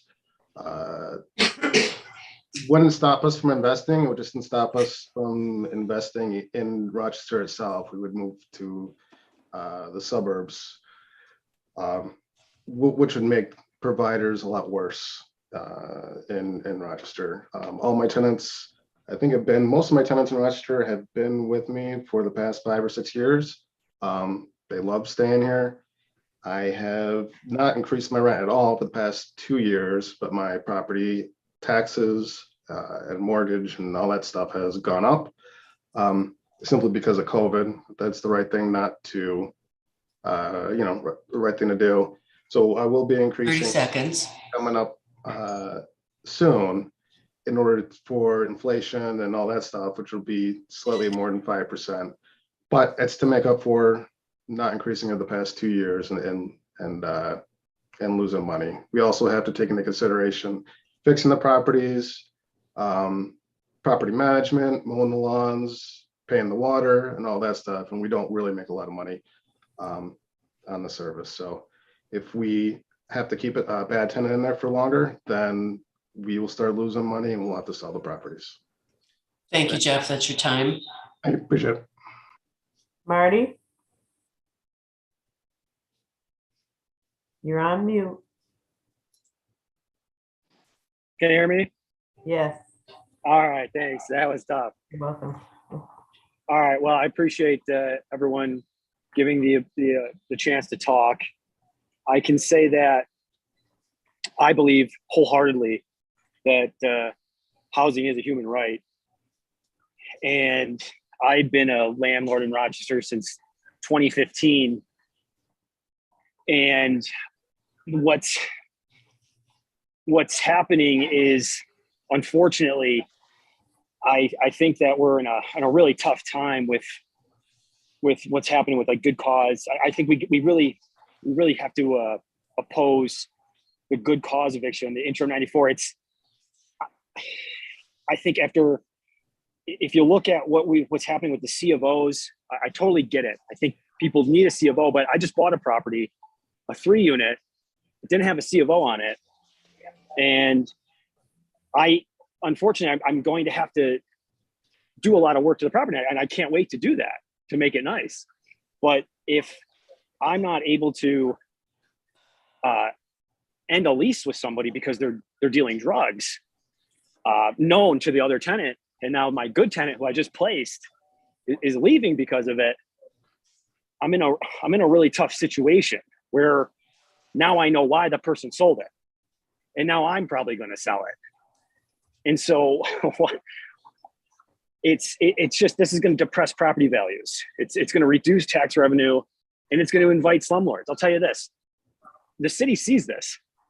The main people buying houses right now are out of state. These funds that are buying these properties. and they're buying them from mom and pop landlords day in and day out.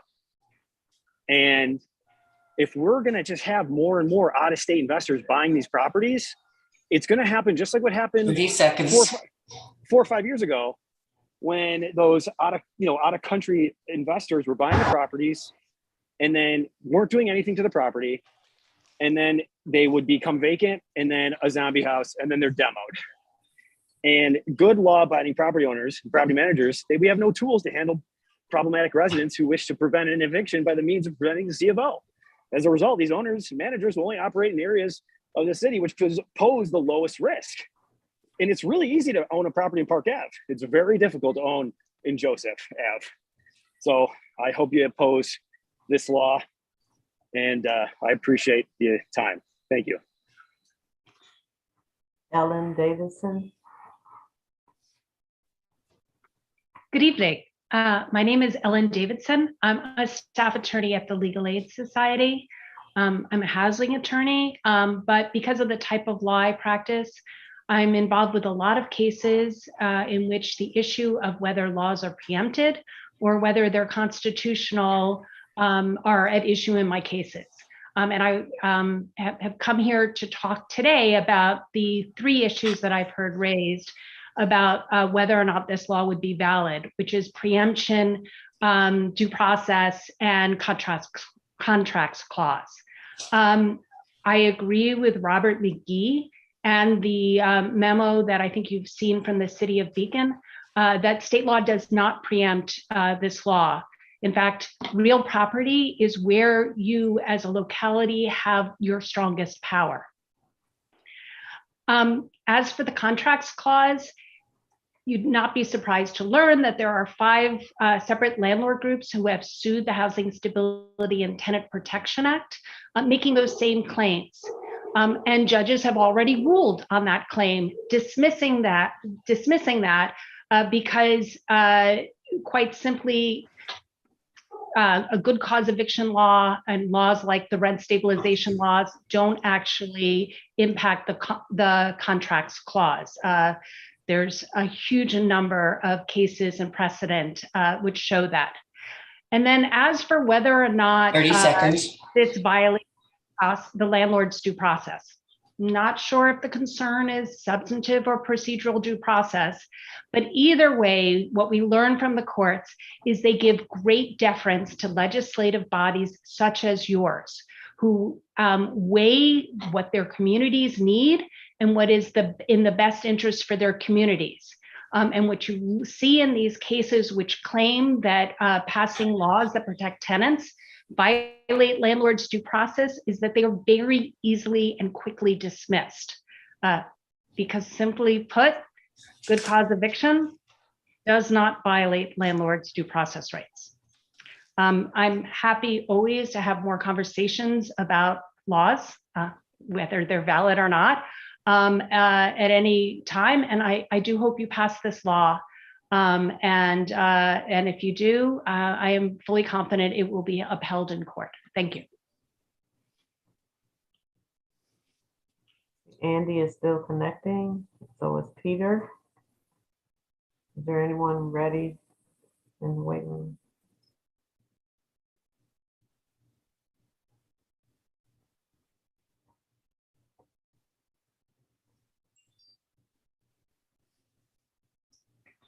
Peter Patel.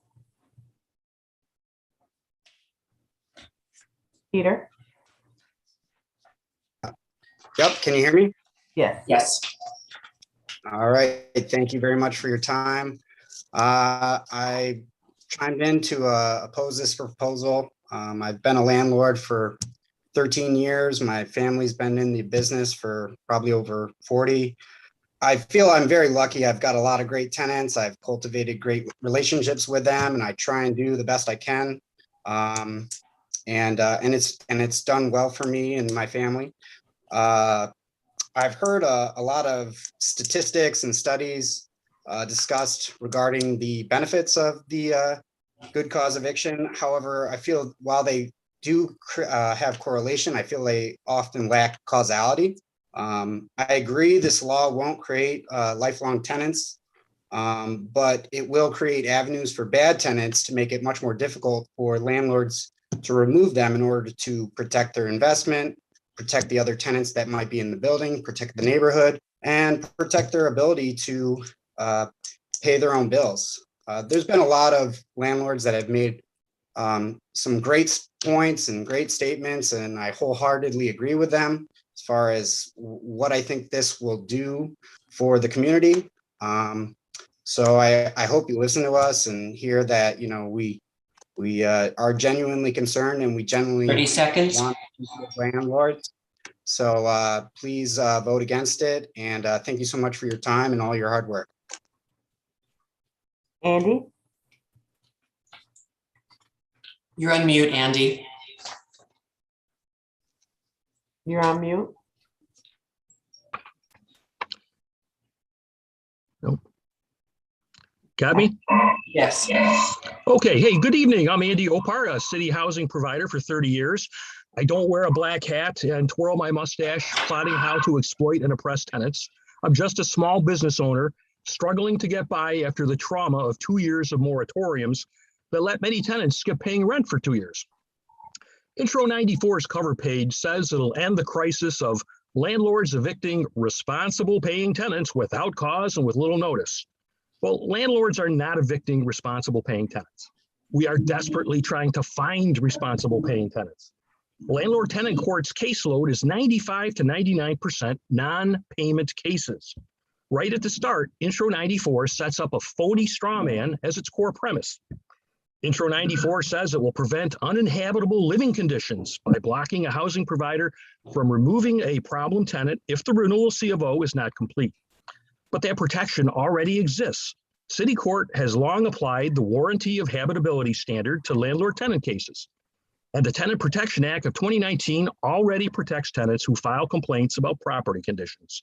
94 is unnecessary. I'm really astounded at how many people who are in favor of this have really no clue what the C of O process entails. C of Os do cover health and safety requirements, and that's great. But getting a C of O goes far beyond health and safety. Most of it involves cosmetic and minor things. A renewal C of O can be a lengthy and very subjective process. In fact, there's a multitude of minor things that don't affect health and safety at all that prevent a C of O. Foundation pointing, missing gutter, broken porch lattice, leaky faucet, baseboard trim, the list goes on and on. Tenant-caused items will prevent a C of O. Tenant clutter, unlicensed vehicles, poor housekeeping, etc. Intro 94 creates a perverse incentive for tenants to create new violations or to impede the housing provider from correcting others. Intro 94 lets tenants live for free as long as they can keep the renewal C of O from being completed. Do you see a problem with that? That's a huge problem. We've heard from a lot of people here, socialists who want to control other people's property. I would encourage them to put their money where their mouth is and go buy their own rental properties and see what the real deal is in renting in the city of Rochester. Thank you. And please do not vote on this disaster. Matthew Kane. Unmuted. Thank you so much for having me. A couple reoccurring themes that I've been seeing everyone speak about tonight. A big thing is code enforcement and habitability, like basically the maintenance of these properties. I think that there's been a lot more questions than solutions that are raised with this Intro 94, and I think that some of the long-term impacts are going to outweigh some of these short-term gains. If you consult with some of the local neighborhood associations, I can tell you right now where I'm at over in the Maplewood area, a problem that we're not too savvy with right now and happy with are the out-of-state landlords. Just to reference what Rich Tyson talked about earlier when he spoke, he liquidated some of his properties, and I wouldn't be surprised if a lot of those were out-of-state money. I think something we can all agree on, especially when it comes to just local economics here, you want to keep the money as local as possible. I think there's more questions than solutions that are being raised by this, and I strongly oppose Intro 94. Thank you for your time. Orzant Reagans.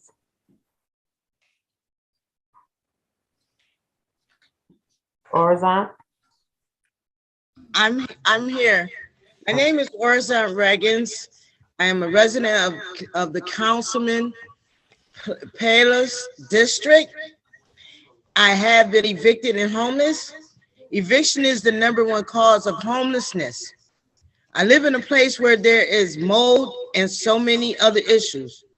My landlord has a lot of codes violations. Pass this intro 94. Protect me.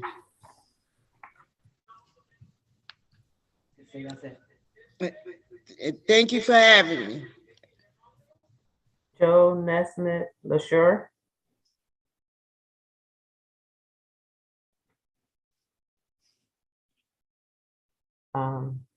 While they're connecting, Tracy Adams. Tracy? Here we go. Okay, we'll go with Joanne. Let's see. Joe, Hello. ready? Hello, my name is Joanne Leisure, and I stay in the district of Michael Patterson. I stay downtown Rochester, New York, 10 Manhattan Square Drive apartments, where we're surrounded by all these $1 million apartment buildings. Our apartment building should have been demolished. We, the tenants, have been living in this apartment building, which is over 40 years old. We have mold all in our apartments. We have asbestos removal right while we live in the apartments. We don't have safety measures whenever there's a fire that breaks out into the building. Elevators are constantly being shut down every week. We get held up in the elevators 2 and 3 hours before someone comes out to get us out. We have had a fire and we only had 2 ways out of the building. It's a 17-story building with 3 elevators. We have handicapped people that can't even use the elevator in case a fire comes, and the fire truck can't even get these people out of the building. I don't mind paying my rent if I'm able to have hot water. I 30 don't seconds. have. Please pass this Good Cause Protection Bill 90, Introductory 94. Thank you. Thank you, Joanne. Tracy Adams.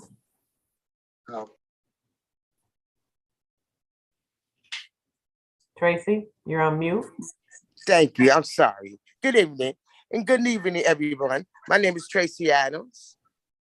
Oh, and I'm a resident of Rochester. And it's very important y'all pass intro 94. Me and the community have been having problems way before the pandemic. Some laws wasn't taking care of the properties. We're paying our rent, doing our just due like we're supposed to. Now, pandemic is easing up and people are getting evicted. The villages are dying. It's not going to be a village left unless we help our people. And housing is healthcare. Housing is a human right. And when people have affordable homes, they do better. Crime rate goes down. People take care of themselves. So I'm begging you, and the community begs you, please sign for intro 94. We need it. Your children in the future might need it. Your grandchildren might need it. So please sign it. Thank you.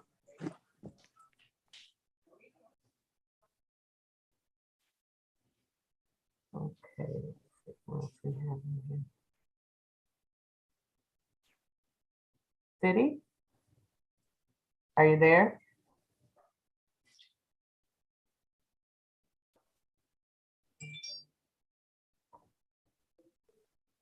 City? You're on mute.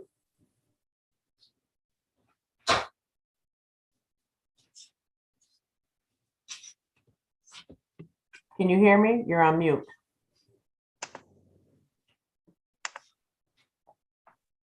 You can go ahead and start speaking. Thank you. All right. Can you hear me? Yes. All right, what up? Listen, all right, I'm a renter in Rochester, New York, right? It's weird because I keep hearing people talking about problematic tenants, but can you hear me? Yes, we can hear you. Yeah, so I keep hearing people talk about problematic tenants, but no one's talking about the problematic slumlords in Rochester. So hang on a sec. I think that's my live stream or something.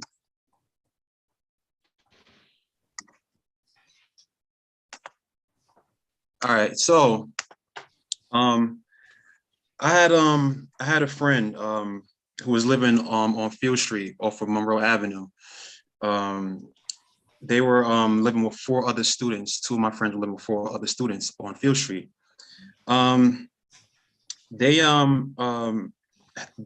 slumlord who was renting out to them had just decided he wanted to sell the property. So he ended up just almost doubling the rent and gave them 4 months to find a place to leave, a place to live. They weren't able to find a place in time. So they both literally became homeless. I'm not sure what happened to the 4 other students, but then I ended up taking them into my apartment because they literally were like facing like living on the street. They eventually moved out and they were subject to couch surfing, which a lot of people in Rochester are living in right now, right? That's basically like where like you just live from house to house, whoever would accept you into the apartments. So 9 months after he was basically evicted due to like 30 rent seconds. hiking, his mental health began to fail, and he ended up he's currently right now in Monroe County Jail. I 100% believe that if he wasn't evicted and his rent and he had like the good cause was in effect, and he was not dealing with homelessness, his mental health wouldn't have failed, and he would not be in jail right now. So we need to pass a good cause in order to keep Black people out of jail. We need to pass it yesterday. Thank you. Okay, I see a Martin Upstate. Are you there? Says home buyer behind your name. Their audio is not connected. Okay. How about Thomas, since he's ready to go? Hi, can you hear me? Yes. Hi, Council. Thank you guys for having this hearing and listening to the people talk. Really appreciate that. So I'm a landlord. I'm sorry, I'm not a landlord. I'm a tenant living in the city of Rochester. My landlord right now owns 15 properties with 88 outstanding violations, 0 COOs, and he also owes you guys, the city, and all of us $107,000 in taxes. He's been doing construction over the past 6 months, including using high VOC chemicals, which, if you're not familiar, are toxic. We have not been able to get him to stop. And once we threaten him to take him to court or hold him accountable publicly, he threatened to evict us. Right now, as the law stands, he can do that. We would have to go to court.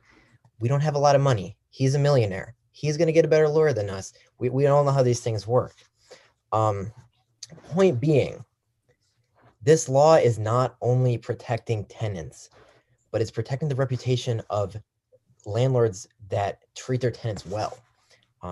As Richard Rosen came on and said, he's never had an issue with any of this stuff.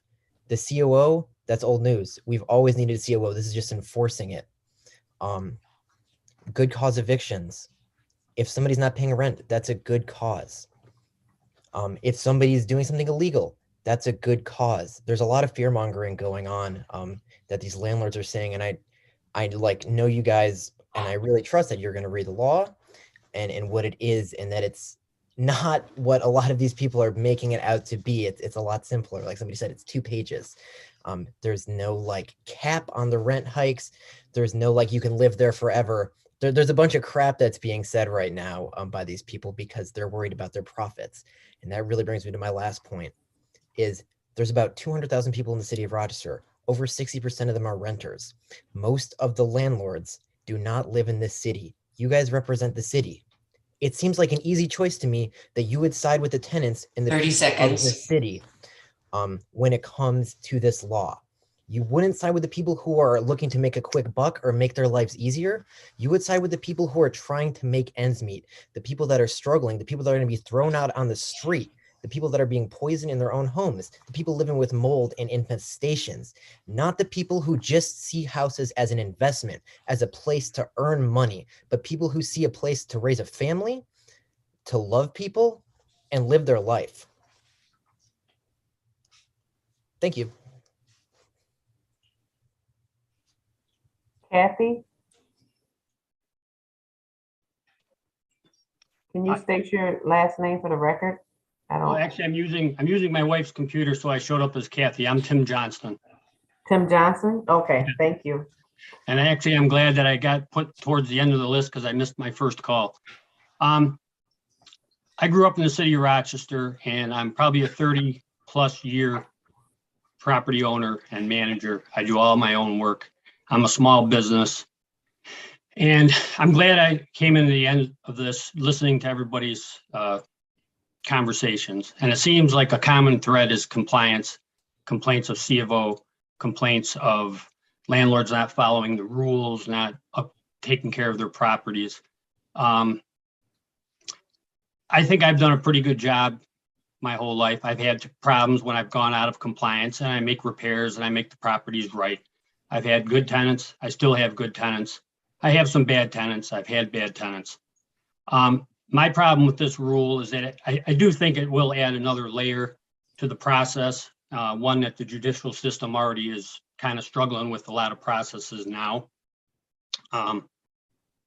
As far as being a greedy landlord, I take offense to that. I'm not a greedy landlord. This is basically my part-time job, trying to make it my full-time job.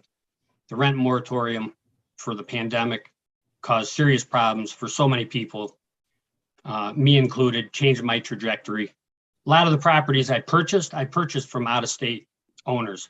Some of the properties I purchased were in bad, they had passed C of O previously within a year. When I took the properties over, I could tell that there was a lot of problems that had been in this property for quite a while. So for me, I brought back property to the local economy, kept the money local, took it from an out-of-state investor, put my blood, sweat, and tears into it, literally, and have made these properties compliant. Now, again, I don't think this is a bad thing, and landlords, at least the ones I know, aren't in business to evict people. We're in business to provide housing, hopefully safe and affordable housing. All my properties have been under market for a very long time. I've had long-term tenants, which is usually a pretty good 30 indicator. seconds. It's a pretty good indicator of being under market because the tenants stay. Tenant stays because I take care of the property. They stay because I keep rent low. This, the unintended consequences, yeah, we can go on and on about that. I do think the common thread is compliance. People need to be held accountable, whether it's a tenant or a landlord, and they need to be responsible. Everybody's responsible. It's a symbiotic relationship. Everybody's happy. That's what I want. I don't want unhappy tenants because that makes me unhappy, makes me work harder. That's all I got. Thanks. I appreciate it. Vote no. Okay, we have Martin on here, but I don't think their audio is connected. Hazel, I've tried to move them in and out and reconnect them several times. I've also messaged them in the chat directly, and I have gotten a reply. President Melendez? Yes. We don't have what any Martin- other speakers in the waiting room. Very well. So if Martin happens to watch the live stream or come back at another time, hopefully they're able to submit their comments after the hearing. So with that, that concludes our public hearing on introductory number 94. Thank you to all of our participants for all of your feedback. Have a good evening, everyone. All right, take care, everybody.